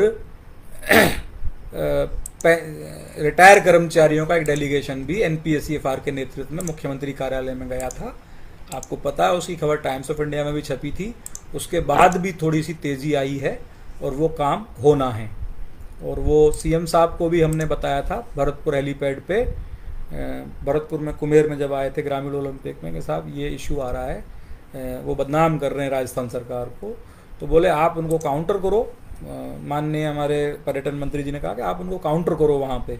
हमने कहा था फेसबुक पे काउंटर किया है, और वो मेरे हिसाब से सीएम साहब के यहाँ से निर्देश और गए होंगे जल्दी करने के लिए, तो तभी ये बात निकल के आई है कि अक्टूबर के महीने में उनकी पेंशन चालू हो जाएगी। अब छुट्टियाँ हैं, इस महीने में लगभग 10-12 दिन की छुट्टियाँ हैं, हो सकता है अक्टूबर के फर्स्ट वीक में ना हो कि लास्ट वीक में हो जाए, लेकिन उनकी पेंशन चालू होने जा रही है। विधानसभा चुनाव जो हिमाचल के हैं उससे पहले हिमाचल के साथियों कह रहे थे हमसे कि भैया 2-4 की पेंशन चालू कराओ, हमारे सीएम को हम जवाब देना है।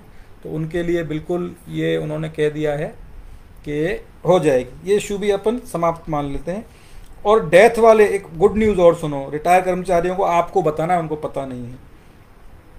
पेंशन लायबिलिटी की कहा हमने कि साहब 1/4/22 से ले रहे हो आप, 1/1/4 से दो पेंशन। आप जिसको भी पेंशन चालू करोगे वो 1/4/22 से पैसा दोगे, उसका पैसा पीछे का नहीं दे रहे। बोले हम बैक डेट में फाइनेंशियल ऑर्डर नहीं कर सकते, उन्होंने ये कहा है। हमने कहा दूसरे राज्यों ने, बोले दूसरे राज्यों ने किसी ने भी ऐसा नहीं किया है। तो मैंने नोटिफिकेशन निकाले घर आके रात को 1 बजे, तो जिन भी राज्यों में हुआ है उनमें अभी नोटिफिकेशन और आने हैं। जितने स्पष्ट कागज हमारे यहाँ आए हैं राजस्थान में नोटिफिकेशन, उतने किसी राज्य में आए नहीं हैं। उन्होंने कह दिया ये कटौती बंद कर दो, ये जीपीएफ चालू कर दो। प्रोसीजरल जो प्रोसीजर के लेटर आने वो झारखंड में, झारखंड में और आपके छत्तीसगढ़ में आने हैं। मैंने देख लिया सारा ढूंढ के, वहाँ भी प्रोसीजर के लेटर आने हैं। तो उन्होंने एक ये मौका दिया, जैसे डेथ केस की मैं बात बताऊँ, हमने बताया था 3212 डेथ केस हैं, ये रिसर्च है हमारे पास। तो वो बोले कि आप लोगों को बताओ कि हमने गोल्डन चांस दिया है। डेथ केस में आपको मालूम है 2009 से भारत सरकार का फैसला भी और राजस्थान सरकार ने भी उसको माना है। अगर किसी की डेथ हो गई है तो उसको एनपीएस की एन्युटी और ओपीएस की पेंशन लेने का ऑप्शन मिलता है। जिन लोगों ने ओपीएस की पेंशन ले ली उनका तो कोई इशू है ही नहीं, उसका भी वो कुछ जमा वमा करके और पीपीओ ऑर्डर अलग से आएंगे, उसमें वर्णन है ना, उसका भी। हाँ, ये थोड़ा नुकसान है। जिन्होंने ले ली शायद मेरे हिसाब से कंटिन्यू करनी है तो उनको 1/4/22 से, उनको भी 1/4/22 से देंगे, रिकवरी होगी उनकी।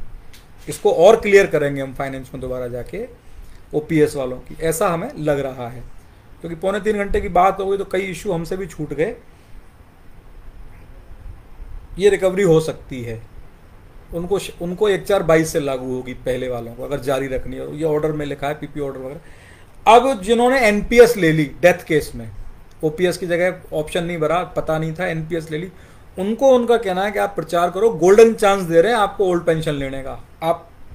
आपको जो भी पैसा मिला है, रिटायर कर्मचारी सुने और उनके साथी सुने, आपको जो भी पैसा मिला है वो सरकार को जमा कराओ।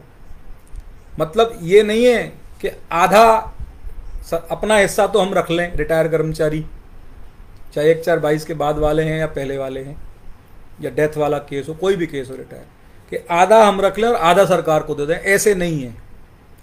उन्होंने कहा जो कुछ भी मिला है आपको बनता है, यानी 60% बनता है तो 60% दो।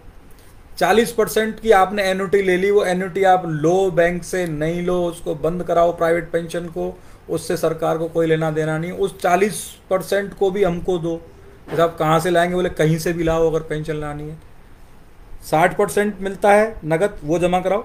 40% की एन्युटी मिलती है, वो डायरेक्ट पैसा नहीं मिलता, वो चेक जाता है प्राइवेट कंपनी का नाम जिसको हम सेलेक्ट करते हैं, वो पैसा हमको दो। अगर किसी ने पहले एनपीएस से टेम्परेरी विड्रॉल, आंशिक, टेम्परेरी नहीं कहेंगे उसको, पार्शियल विड्रॉल अगर किसी ने किया है वो जमा कराओ। मतलब जो कुछ भी आपके पास है वो सारा जमा कराओ, उसके बाद हम उसको रखेंगे, उसके बाद हिसाब किताब सरकार करेगी। और क्या हिसाब करेगी? जो कुछ मिला है सरकार रख लेगी, उसके बाद हिसाब करके आपका, जैसे कोई जनवरी 2006 में कटौती हुई तो जनवरी 2006 में उस महीने में जो जीपीएफ की ब्याज थी आपके पैसे पे वो हम देंगे, फरवरी में फरवरी की देंगे, मार्च में मार्च की देंगे, पूरी ब्याज कैलकुलेट करते हुए उस ज़माने की जीपीएफ की रेट से वो पूरा कैलकुलेशन करके फिर हम आपको पैसा देंगे। मतलब रिटायरमेंट पहले हो गए, ले लिया, वो सब कर लिया, वो वापस आपको दोबारा रिटायर करेंगे, टेक्निकली हिसाब किताब में दोबारा रिटायर करेंगे। समझ गए आप मेरी बात को? वीडियो दोबारा स्क्रॉल करके सुन लेना, मैं इसको रिपीट नहीं करूँगा, कई मुद्दे मेरे को कवर करने और समय भी मेरे को कम रखना है। जैसा साथियों का सुझाव है। साथियों का सुझाव था एक मुद्दे पे एक वीडियो जारी कीजिए, लेकिन इतने सारे मुद्दे हैं, बार बार वीडियो जारी नहीं होता। एक बार में जिनको सुनना है वो सुनेंगे, जिनको वायरल करना है वो वायरल करेंगे, जिनको सोना है वो सोएंगे, उसका कोई इंतजाम नहीं है। हम सारी बातें आज बता देना चाहते हैं जो हमारी 2.25 घंटे चर्चा हुई। आप समझ गए, सारा सरकार को देना है, कुछ भी जो मिला है सरकार कैलकुलेट करके आपको देगी। अब उसमें अपन यूँ एश्योर मानते हैं कि बाजार में ऊपर नीचे गया वो खतरा अपने को बच रहा है। कल ही अगर मार्केट गिर जाए पूरा, मान लो कल मार्केट गिरेगा नहीं, कल अगर पूरा मार्केट गिर गया तो सरकार ये कह रही है कि जो तुमको मिलेगा 1 लाख का अगर 1 रुपया मिला है तो हमको दो, हम आपको आपका जो जिस दिन कटा है उस दिन की जीपीएफ की ब्याज देंगे। ये हमको श्योरिटी दी है, एश्योरिटी है, ये ज़्यादा बेटर है। हालांकि 9.1 10% रिटर्न मान रहे हैं और जीपीएफ की ब्याज 7.5 8 8.5 रही है, तो 1-1.5% का अपन घाटा माने, 1.5-2% सरकार मुनाफे मांग रही, छोटी मोटी बात है, तो उसको हमने कोई इश्यू नहीं बनाया। हमने कहा ठीक है साहब, आपका जो फैसला है, हिसाब किताब के लिए कोई स्टैंडर्ड प्रोसीजर अपनाना पड़ता है। अब वो कहाँ देखेंगे कि 11 तारीख को ब्याज क्या थी। देखो उनकी मजबूरी मैं बताऊँ, अगर मैं बैठा हूँ सरकार में, मैं फाइनेंस सेक्रेटरी हूँ, 11 तारीख को क्या इंटरेस्ट आया और 12 को शेयर मार्केट में क्या आया और 13 को क्या आया, तो ये या उस महीने में बटा घड़ा वो कैलकुलेट नहीं कर सकते, पॉसिबल ही नहीं है। इसीलिए उन्होंने जनरल स्टैंडर्ड रूल अपनाया है कि जिस तारीख को कटा है उस दिन उस महीने में क्या जीपीएफ की ब्याज दर थी उसको जमा मान के कैलकुलेट करके आपको दे देंगे। ये भी बात है। अब आप हिसाब लगा लो कितनी पेंशन आपको मिलेगी, फ़ायदा किस में है, फ़ायदा ओपीएस में ही रहेगा हर हालत में। तो ये रिटायरमेंट वालों को गोल्डन, बोले हमने गोल्डन चांस दिया है उनको भी जो पहले ले चुके हैं। तो इसमें एक खतरा ये है कि रिकवरी होगी, पहले जिसको ओल्ड पेंशन में भी डेथ केस में जो भी उनको पेंशन मिली है वो जमा होगी मेरे हिसाब से, और 1/4/22 से देंगे, वो पहले की आपसे जब्त करेंगे अगर आपको पेंशन लेनी है। अब वो जीवित है, मर गया, क्या हुआ, वो सब हिसाब किताब कर्मचारी को देखना किस में फ़ायदा है। और एन्युटी किसी ने खरीद लिया, रिपीट कर रहा हूँ, तो वो एन्युटी आप वहाँ से भी लेते रहो, जिसको एनपीएस पेंशन कहते हैं, एन्युटी सही शब्द है, वो लेते रहो। लेकिन अगर आपने 4 लाख एसबीआई में, यूटीआई में किसी पेंशन पॉलिसी से लिए तो हमें तो 4 लाख दे दो, तब हम ओपीएस देंगे। आप एन्युटी लेते रहो, आप उसके साथ लड़ो, उस कंपनी से कोई आपका एन्युटी बंद कराने का कोई सिस्टम हो वो कराओ, वो आप जानो, सरकार उस पचड़े से बाहर है। और ये ठीक भी है कि हमने कल एक मैडम की कैलकुलेशन की पेंशन की, उनको 1,500-2 हज़ार रुपये मिल रहे थे, और कैलकुलेशन करके कल अध्यक्ष साहब ने और हमारी टीम ने बताया उनको 13-14 हज़ार रुपये पेंशन बन रही थी, और अगले 10 साल में वो करके पूरा फ़ायदा ओपीएस में ही रहेगा 99.99 केसों को। तो ये बात भी रिटायर साथियों के लिए हमने बता दी। फिर हमने ये कहा कि साहब ये जो एसएबी के लिए अद्यतन कराओ, तो वो बता दी कि वो तो अलग अलग डिपार्टमेंट अपने निकालेंगे। फिर हमने बताया एक महत्वपूर्ण बात हमने कही कि साहब राजस्थान में 28 साल की जब नौकरी करता है कोई, तो उसको 50% पेंशन मिलती है। पेंशन लेने के लिए 2 बातें कही, ये इम्पोर्टेंट है, ये पैरा टीचर या जिनकी उम्र ज़्यादा है या वो कम सर्विस में रिटायर हो रहे हैं 28 से कम, जिनकी नौकरी 28 साल से कम है या 10 साल से ज़्यादा है, 10 से कम है, उनके लिए गौर करने वाली बात है। और आपके लिए भी, आप कैलकुलेट कर लो आप कब रिटायर हो रहे हैं। मेरी आज भी 22 साल बाद मेरी 28 साल से ज़्यादा हो जाएगी, आपकी कितनी होती है वो आपको कैलकुलेट करनी है। पैरा टीचर हो गए, प्रबोधक हो गए, कॉन्ट्रैक्ट सर्विसेज के बाद में जो रेगुलर हुए,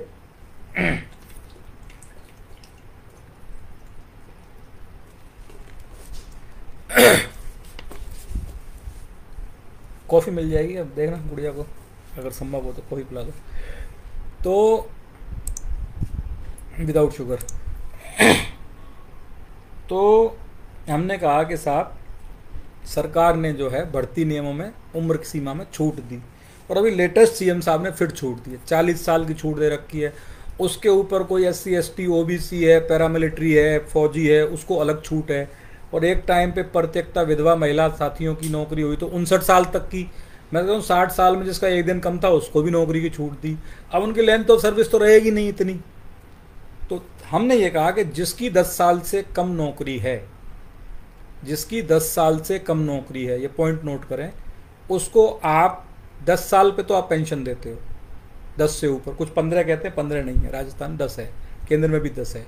जिसकी 10 साल से कम नौकरी है उसको आप पेंशन नहीं देते हो, उसको आप सर्विस ग्रेच्युटी, ग्रेच्युटी 3 तरह की है, death, retirement, service gratuity. Service gratuity ये है जिसकी नौकरी 10 साल से कम होती है। वो 10 साल से कम नौकरी वाले को आप सर्विस ग्रेच्युटी के नाम से थोड़ा सा पैसा देते हो, मंथली पेंशन नहीं देते, कोई न्यूनतम पेंशन नहीं देते। पूरे देश में है ये नियम, कोई राजस्थान में अकेला नहीं है, केंद्र में हर राज्य में है। तो उसके लिए साहब आप एक न्यूनतम पेंशन शुरू करो, उसकी कोई गलती नहीं है। क्या देते हैं, 9 साल की नौकरी पे अंतिम सैलरी अगर किसी की 50,000 है तो 9 महीने की तनख्वाह दे देंगे। 8 साल की नौकरी है तो 8 महीने की तनख्वाह, 6 साल की नौकरी है 6 महीने की अंतिम सैलरी, वो दे देते हैं गिफ्ट वाउचर की तरह कि जाओ भैया तुम्हारे हाथ जोड़ते, ये तुम्हारी पेंशन है, घट जाओ। नाम उसका सर्विस ग्रेच्युटी। हमने कहा इसकी जगह आप मिनिमम पेंशन दो, उसकी जगह आप मिनिमम पेंशन दो। तो उन्होंने सुना उस बात को। और दूसरी बात हमने साथ में ये की कि 28 साल से घटाकर केंद्र 10 साल पे 50% पेंशन दे रहा है। अंतिम वेतन का 50% राजस्थान में 28 साल पे है। जिसकी नौकरी 27 की होगी तो 50 की जगह उसको मान लो 49 मिलेगा। 25 साल की नौकरी है तो और घट जाएगा। फॉर्मूला है, आनुपातिक रूप से घटता चला जाएगा। आप ऐसा मत करो, आप केंद्र की तरह ऐसा करो कि जिसकी 10 साल की नौकरी है 10 साल पे ही 50% दे दो। समझ गए मेरी बात को आप। उन्होंने कहा कि आपकी चिट्ठी पहले भी आई थी पेंशन लागू होने से पहले, और आपका पत्र आज भी आया है। हमने इसकी कैलकुलेशन करके सरकार को भिजवा दी है। उसकी कैलकुलेशन होती है 4,000 करोड़ रुपये लायबिलिटी है। उन्होंने कहा कि 25,000 या 25,000 लोग पर ईयर रिटायर हो रहे हैं। ये सिर्फ आपकी नहीं बढ़ेगी पेंशन, ये जो 25,000 पुराने रिटायर हो रहे हैं उनकी भी पेंशन बढ़ेगी। वो पैसा 4,000 करोड़ है, वो सरकार कहाँ से लाए। उन्होंने कहा कि अगर आपके यहाँ ओपीएस लागू नहीं होती, एनपीएस ही होती, तो कुछ निर्णय बेटर हमने एम्प्लॉयज़ के फेवर में कर लिए थे, लेकिन वो सब खत्म हो गए। अब ओपीएस लागू हो गई। हमने कहा केंद्र तो दे रहा है, तो बोले केंद्र जिस दिन ओपीएस देगा वो भी बंद कर देगा, ये वाली सुविधा कुछ ना कुछ करेगा। फिर उन्होंने 4,000 करोड़ की लायबिलिटी बताई। हम अगले मुद्दे पे आ गए। तो ये मुद्दे के बारे में मेरा और हमारे अध्यक्ष साहब और संगठन का ये मानना है कि मुद्दा इम्पोर्टेंट है ये, लेकिन इसको हम उठाएंगे तो लगातार अभी, लेकिन इसके लिए जंग जिसको कहते हैं ना, जंग अड़ना, वो हम करेंगे अगली सरकार जो आएगी, कांग्रेस की आए, भाजपा की आए, आपकी, सपा की। तो कांग्रेस की लानी है अपने को, पेंशन बचानी है, तब लड़ेंगे साहब। पिछले एक कार्यकाल में 5 साल में ये ले लिया, तब हम लड़ेंगे। अभी इस पर मांग तो रखेंगे पर युद्ध नहीं करेंगे, इस पर जिद नहीं करेंगे, क्योंकि इस बार जो दे दिया है उसको ले लेते हैं और कोई नेगेटिव माहौल नहीं बनाए हम। इसलिए इसको अगले कार्यकाल के लिए उसको हम करा के मानेंगे, ये संगठन की प्रतिज्ञा है। क्योंकि हमारे सीनियर वाइस प्रेसिडेंट जाकिर भाई भी कह रहे थे यार मेरी नौकरी का मैं इसको कराऊं, सभी साथी हमारे लीडर्स की भी है। तो ये हम लड़ेंगे अगली साल, मांग अभी भी कर रहे हैं। और हो सकता है मांग बराबर जाएगी, हो सकता है कि सीएम साहब, ये चुनावी वर्ष है, देखो सब पूरा उनका ममत्व है कर्मचारियों अधिकारियों के लिए, हो सकता है कि वो कहते हैं क्या रे 4,000 करोड़ ले, ये भी दिया तुमको। और ये भी हो सकता है, मांग रहे हैं हम, ये भी हो सकता है कि हिंदुस्तान में कहीं नहीं है 10 साल से कम नौकरी पे न्यूनतम पेंशन 8,850 है हमारे यहाँ। 8,850 इसलिए है क्योंकि न्यूनतम सैलरी 17,700, उसका आधा 8,850 है। ये हो सकता है सीएम साहब कर दें, उनके दिमाग में आ गई लो मौज करो, तो वो कर सकते। तो डिमांड हमारी रहेगी, लेकिन उस पर लड़ाई नहीं करेंगे हम। और ये एक कमेंट आया है, राजमेश मेडिकल कॉलेज मुख्यमंत्री राजस्थान राजमेश कर्मचारियों को ओपीएस कल। हाँ गुड, इस पॉइंट पे आ रहा हूँ पवन महर्षि जी। राजमेश मेडिकल कॉलेज ठीक है, इस पे आ रहा हूँ मैं।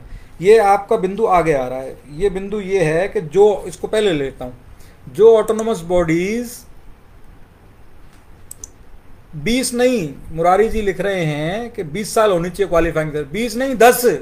पहले हमारे को किसी आईएएस अधिकारी ने, नाम नहीं लेंगे, उन्होंने बताया 20 साल है। हो सकता है उनके कहने में फ़र्क रहा हो, हमारे सुनने में फ़र्क रहा हो। सुना तो मैंने ठीक था, अध्यक्ष साहब भी थे, लिखा भी 20 साल ही था।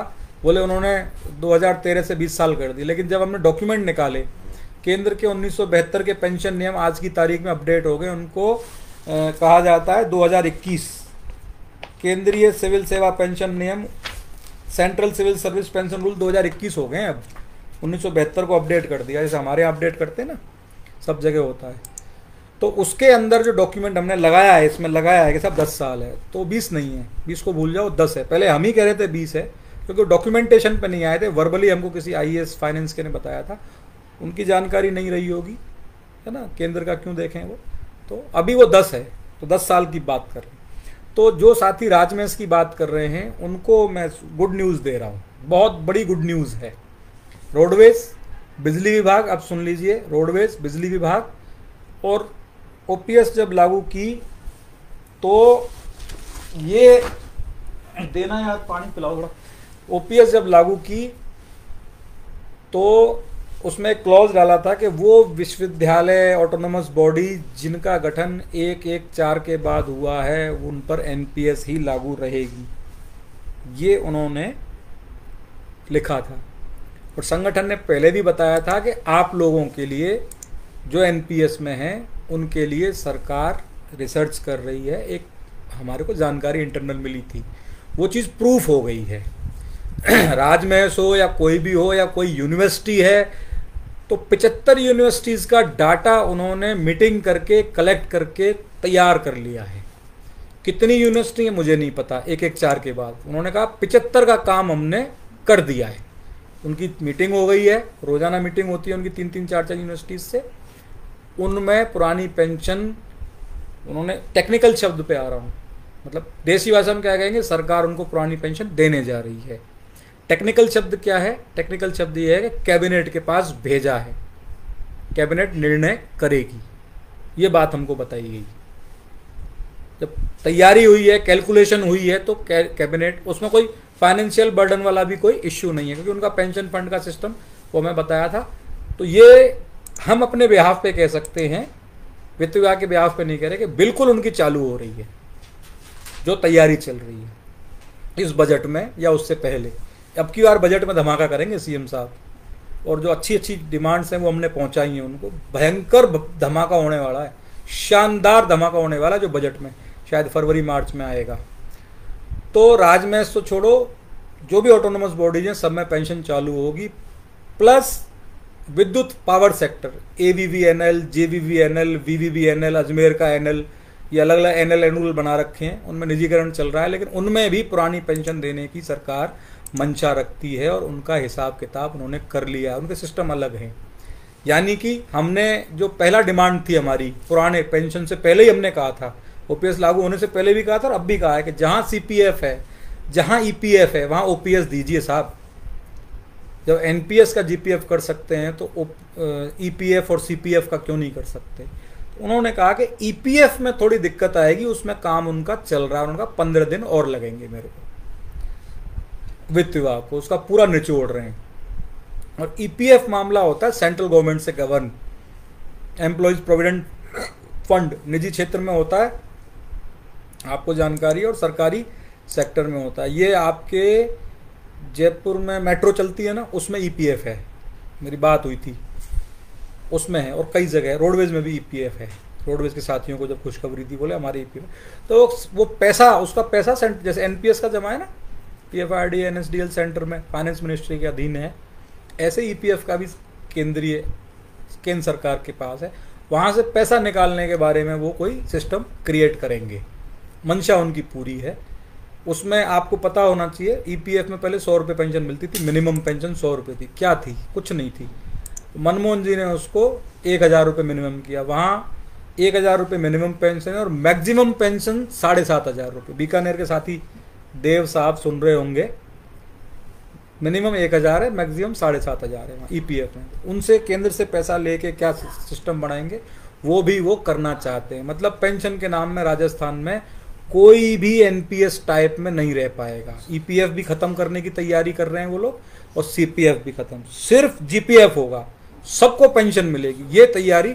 और ये कैरेक्टर रहा है CM साहब का, जैसे निःशुल्क जांच योजना, निःशुल्क दवा योजना, जब वो किसी को फ्लैगशिप योजना बना लेते हैं तो वो फिर पूरा ही उसका कर देते हैं बंटाधार, बढ़िया कर देते हैं। मतलब बंटाधार तो नेगेटिव शब्द है, उद्धार कर देते हैं उसको।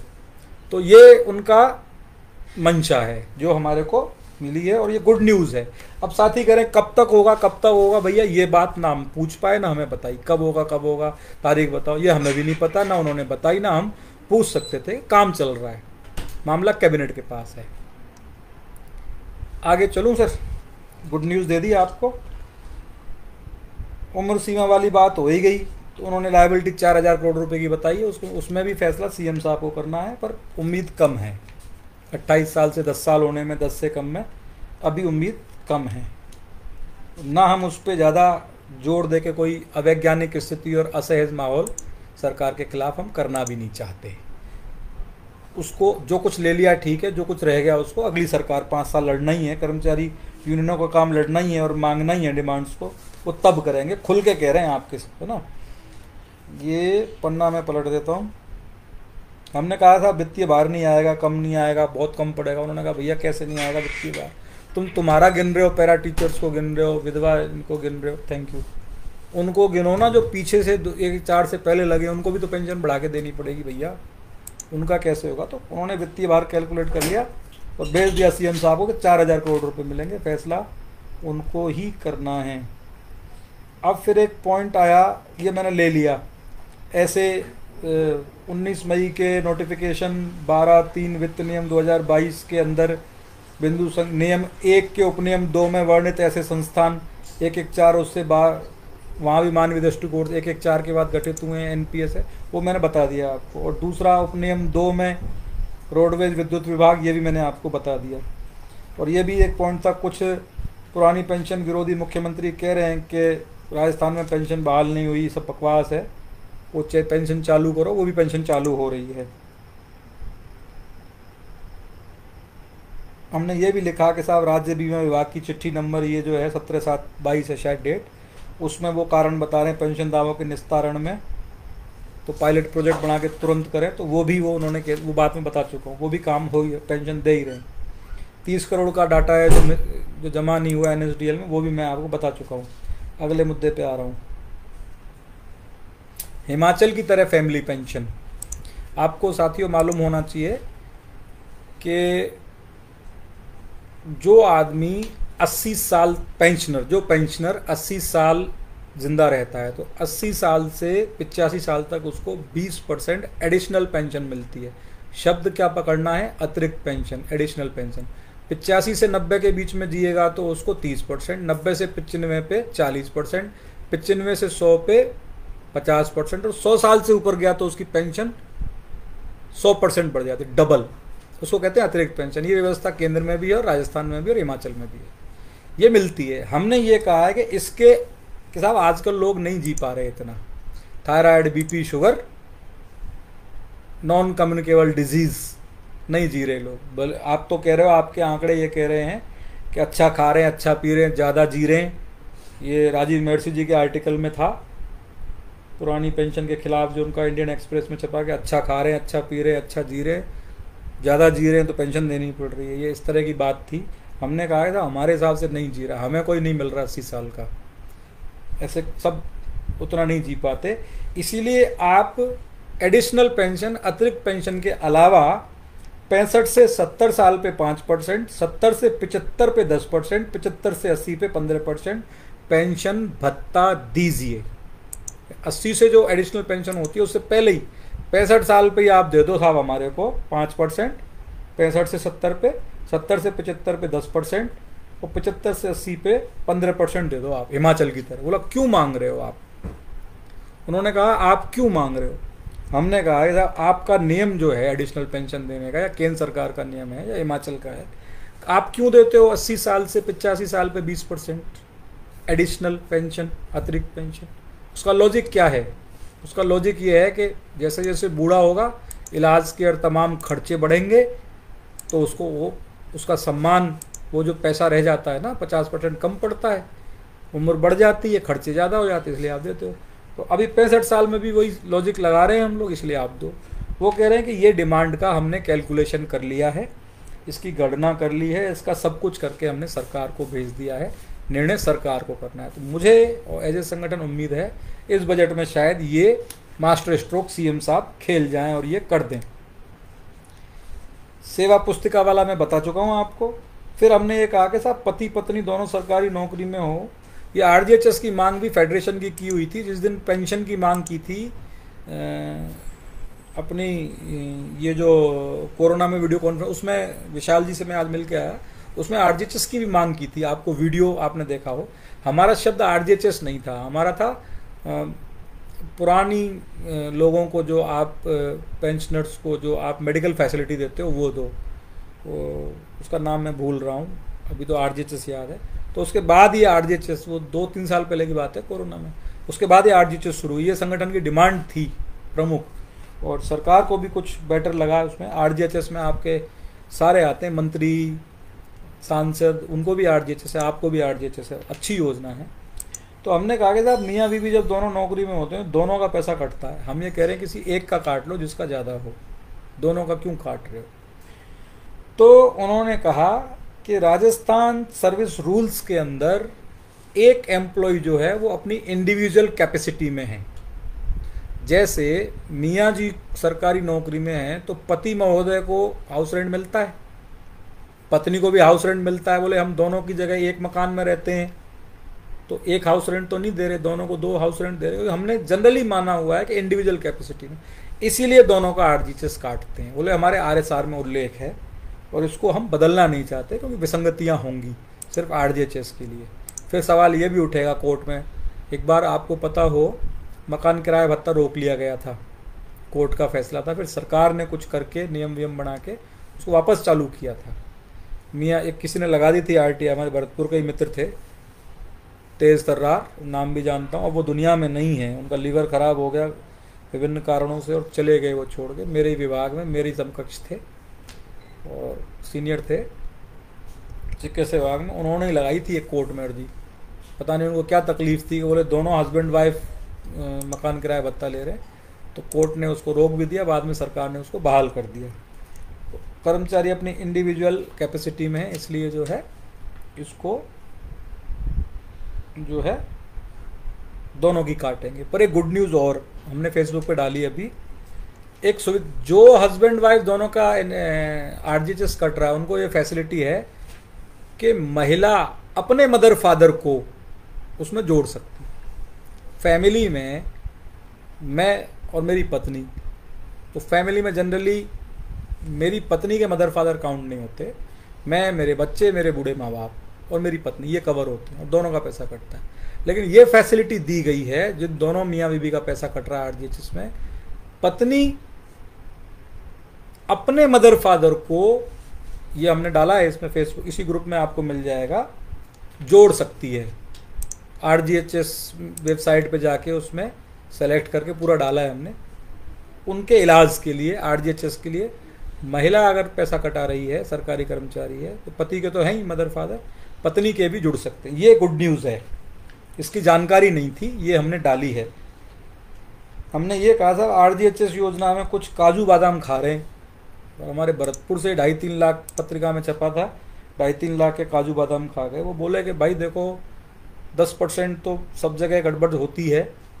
तो हमने उनको उस समय जवाब दिया कि साहब इसके लिए आप एसीबी में एक विशेष सेल बनाओ और जो कर्मचारी ऐसा काम कर रहा है उसको बिल्कुल टांग दो, आप उसको फ्राई करके टांग दो। आप कि गलत कर रहा है तो ऐसे कर्मचारी के साथ हम भी नहीं रहना चाहते। जिसको ज़रूरत है उसको सुविधा मिलनी चाहिए। फालतू के जो बीच में ये काजू बादाम खा रहे हैं, बोले ऐसा छवि हमारी कर्मचारी बदनाम हो रहा है, आप करो कार्रवाई इन पे। तो उन्होंने कहा कि देखिए ओटीपी का सिस्टम शुरू हो गया है, और भी आप कोई बेहतर आइडिया देंगे तो हम करेंगे और इस पर सरकार ध्यान रख रही है, ऐसे लोगों के खिलाफ कार्रवाई हो रही है। फिर हम रात को आ गए तो रात को मेरे को आइडिया आया कि फेस रीडिंग होनी चाहिए। जो दवाई ले रहा है, अब हर जगह आप देखते हो ना कि कोई भी ऐप होता है तो फेस रीडिंग का ऐप होता है ना फेसबुक पे, या मोबाइल भी खोलते हैं चेहरा देख के खुल जाता है। बोले साहब वो चालू कर दो। तो वो मेरे को रात को आया आइडिया, अध्यक्ष साहब से डिस्कस किया तो हमने वो उनको ईमेल कर दिया।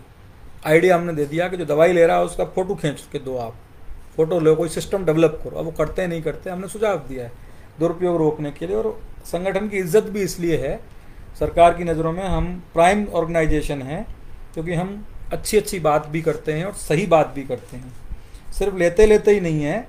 डिमांड्स, हमारी डिमांड्स ये भी होती हैं कि राजस्थान कैसे विकसित राज्य बने। फिर एक हमने ये कहा, डिमांड 16 नंबर पे थी, अर्जेंट टेम्परेरी बेसिस, संविदा, पैरा टीचर इत्यादि का चयन संविदा नियुक्ति के समय निर्धारित प्रक्रिया से हुआ था, इनकी पुरानी सर्विस काउंट कर लो। मोटा मोटा बता देता हूँ। तो उन्होंने कहा कि भाई आप मांग कर रहे हो, अच्छी बात है, लेकिन आरएसआर में ऐसा उल्लेख नहीं है। अर्जेंट टेम्परेरी बेसिस का है, हर विभाग में यूटीबी है।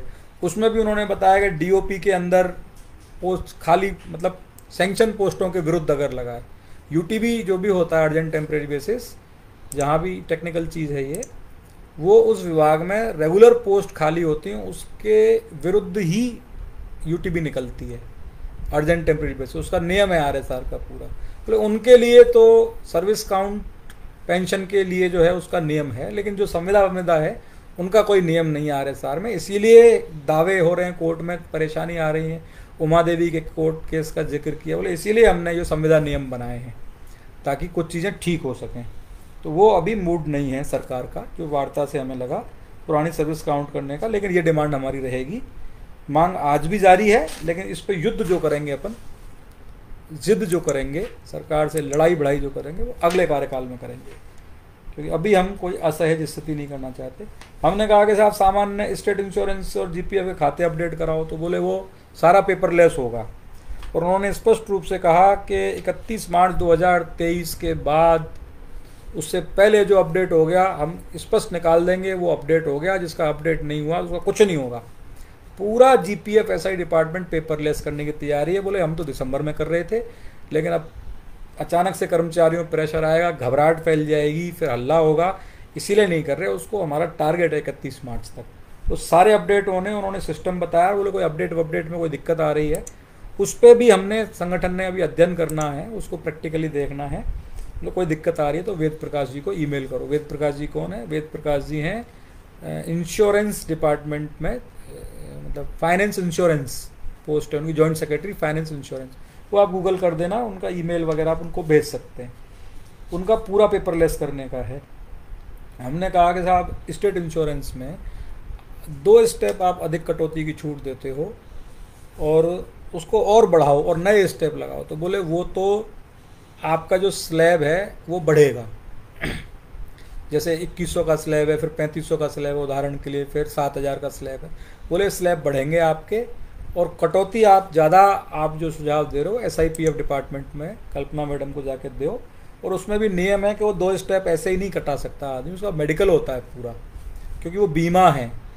तो वो बोले वो प्रक्रिया है, उसके लिए आप वहाँ सुझाव दीजिए, आएगा वो हमारे पास ही फाइनेंस में, आप वहाँ दीजिए, वो बेटर रहेगा। तो मैंने कहा ठीक है साहब, वहाँ भेज देंगे। हमने कहा साहब ज़्यादा स्टेप नहीं दे रहे तो मैक्सिमम तक तो पहुँचाओ। 2 स्टेप दे रहे हो तो तीसरा स्टेप ये तो दो। जो कटाना चाहता है, जो ज़्यादा कटाएगा, सेविंग लेगा, रिस्कवर लेगा। एलआईसी में जो हमने कहा उनको कि एलआईसी या हिंदुस्तान के अंदर किसी भी इंश्योरेंस पॉलिसी से बेहतर है राजस्थान सरकार की। उसके लिए हमने धन्यवाद दिया, उन्होंने धन्यवाद स्वीकार भी किया। बोले ठीक है, आप लोग जानते हो इस चीज़ को, अच्छा है, आप लोग समझते हो, लेकिन इसके लिए आप वहाँ सुझाव दो, वो हमारे पास आएगा, हम उस पर निर्णय करके जो भी होगी टिप्पणी सरकार को भिजवाएंगे। निर्णय सरकार को करना है। जीपीएफ के लिए भी हमने कहा साहब प्रचार करो। बोले जीपीएफ में कितना ही जमा कराओ, उसका जो सिस्टम है वो भी डेवलप अंडर प्रोसीजर है। बोले फाइनेंस की तरफ से तो उन्होंने कर लिया है, जीपीएफ एसआई की तरफ से कुछ होना है। उन्होंने कहा है कि जीपीएफ में हम अधिक कटौती के लिए ऑप्शन खुला हुआ है, आपके नियम 2021 में अपडेट कर दिए, कोई दिक्कत नहीं है, लेकिन हम उसमें डीडीओ को शामिल करना चाहते हैं कि आप तो कटा रहे हो और देखो डीडीओ को पता ही नहीं कितना कटा रहा है। तो उसका प्रोसीजर अंडर प्रोसेस उन्होंने बताया कि वो हो जाएगा। राकेश जी कह रहे हैं यदि रिकवरी करती है तो 28 तारीख के बाद और पहले वाला लफड़ा खत्म करो। ये तो सारी चीज़ मैं कई बार बता चुका हूँ। हम तो कह रहे हैं कि 28 तारीख के बाद क्यों, रिकवरी करो ही मत। आज भी स्टैंड है भाई। 29 को कर ली वो दुश्मन थोड़ी है, वो भी तो एम्प्लॉई है, हमारा अधिकारी है, कर्मचारी है। 30 को कर ली, पता नहीं था, उसने नहीं पढ़ा अखबार 10 दिन तक, बाड़मेर में नहीं आया अखबार, ऐसे कर ली, उसको इतना पता पैसा निकालना, निकाल लिया, उसको क्यों छोड़ें।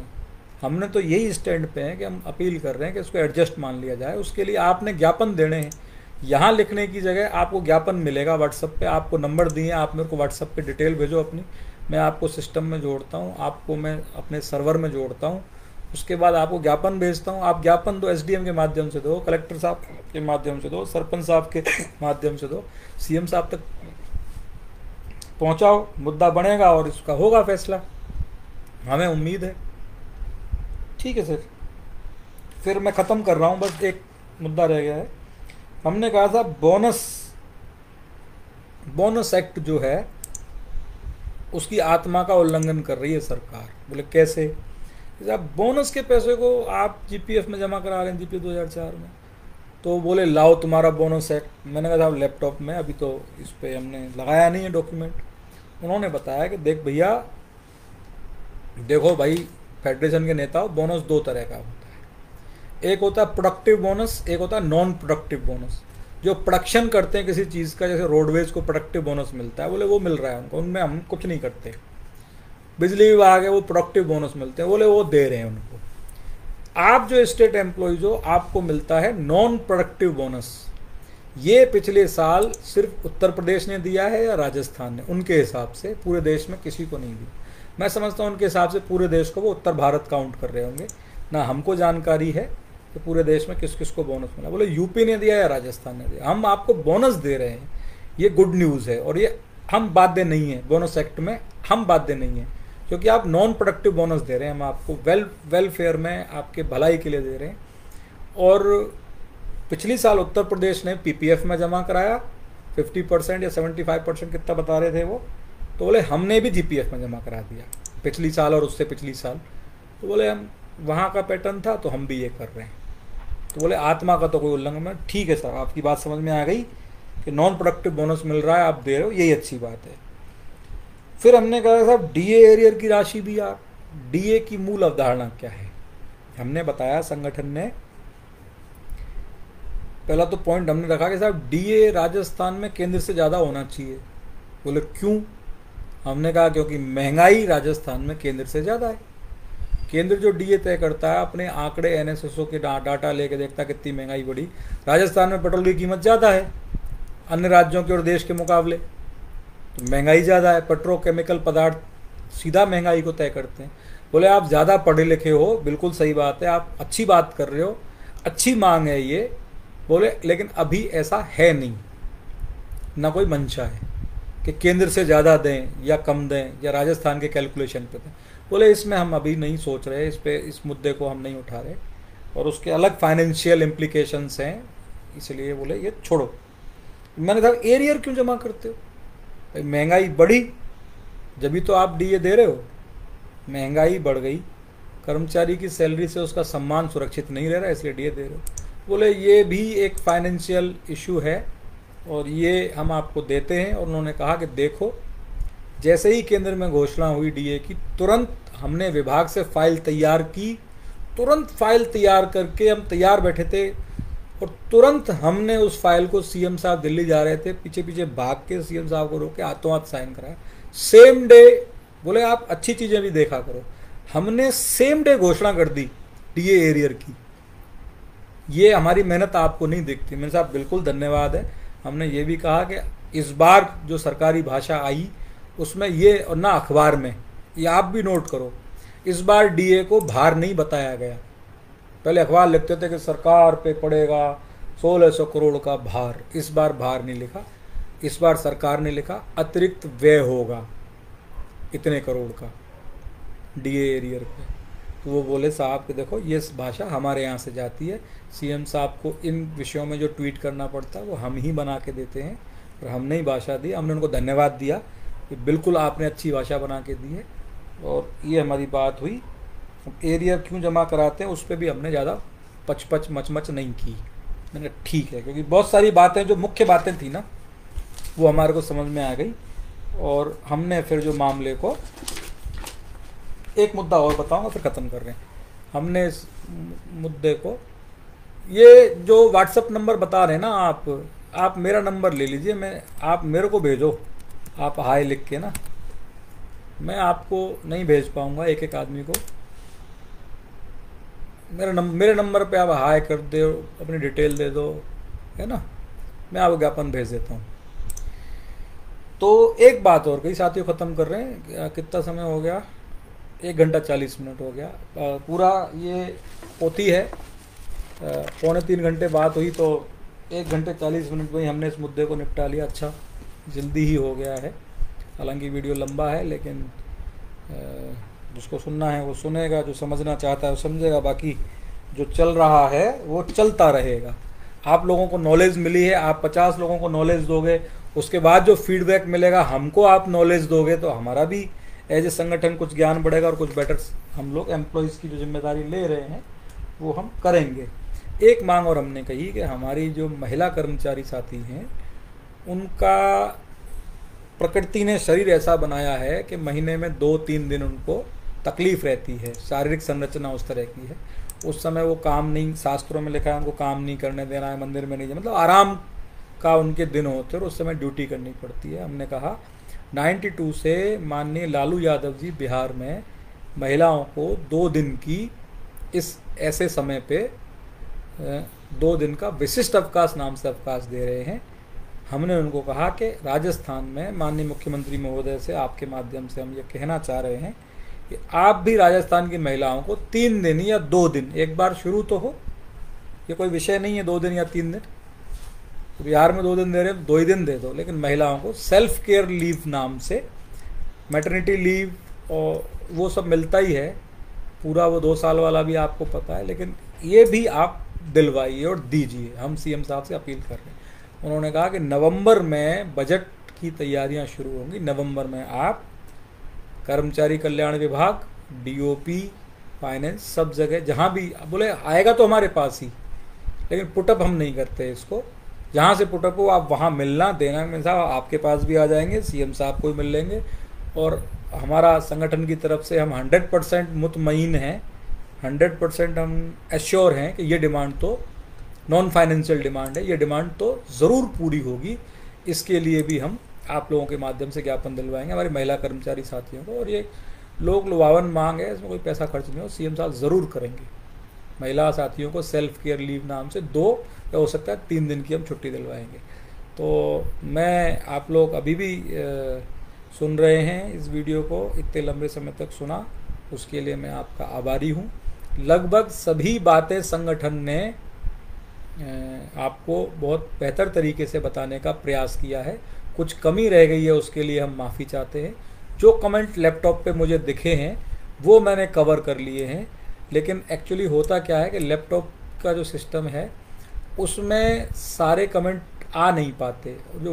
जो फिर मैं मोबाइल में देखूंगा आपके कमेंट, उनका मैं वहाँ रिप्लाई करूँगा। मेरा नंबर मैंने छोड़ा है, जो कुछ भी रह गया है सुनने कहने के लिए वो आप मेरे को व्हाट्सअप कीजिए। आप अपना नाम, विभाग, पदनाम, ज़िला भेज के मैं आपका नंबर सेव कर लूँगा और उस पर हमारा संवाद रहेगा, आप सर्वर में जुड़ जाओगे। मुख्य बात पे वापस आ जाते हैं, रिकवरी पे संगठन का स्टैंड आज भी यही है कि हम सरकार को ये कह रहे हैं कि माननीय मुख्यमंत्री स्तर से फैसला हो कि रिकवरी को एडजस्ट मान लिया जाए। रिटायरमेंट के समय या जब भी हमारे पास पैसा नहीं है देने के लिए, हम पैसा देना चाहते हैं पर पैसा है नहीं, तो एक तो किस्तें बढ़ रही हैं, एक आपके खिलाफ कोई कार्रवाई नहीं हो रही। उसमें वार्ता के 3.25 घंटे वार्ता के आधार पर जो फीडबैक मिला है, हम आपको एश्योर कर रहे हैं कि आपको तनाव नहीं रखना।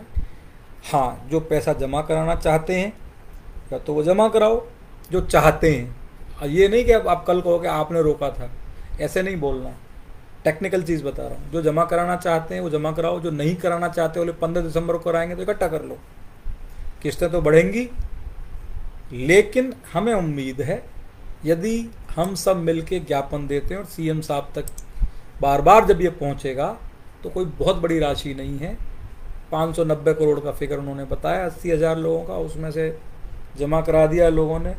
मैंने बताया था पुलिस वाले साथियों ने तो ऐसा किया है, देखो कितनी अच्छी सरकार की भावना है।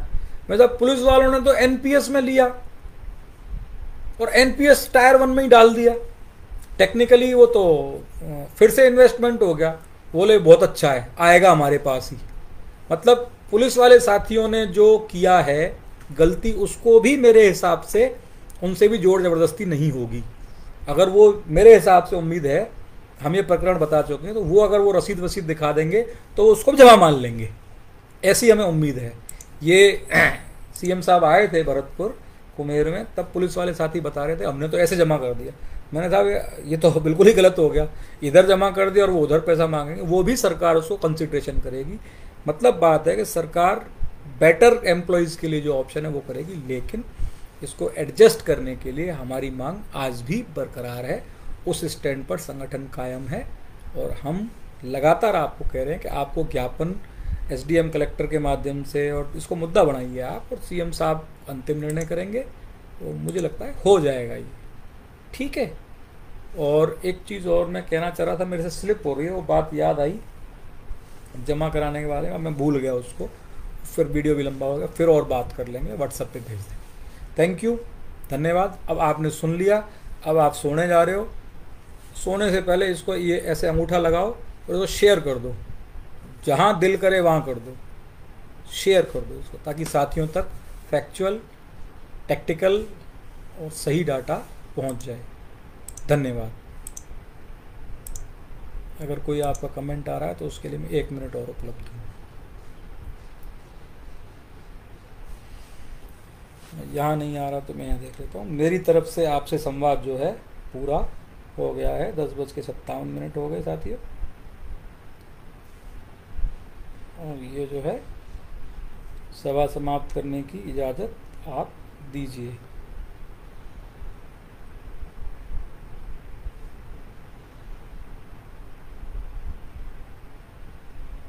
रूपमाला खंडूजा जी लाइव हो रही हैं। रूपमाला जी, आपको वीडियो सुनना था। दशरथ कोटेड़ जी भी लाइव हैं।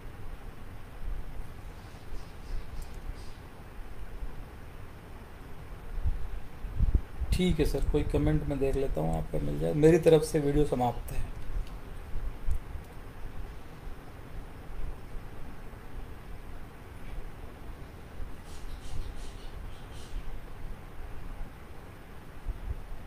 यहाँ पे कोई कमेंट शो नहीं हो रहा।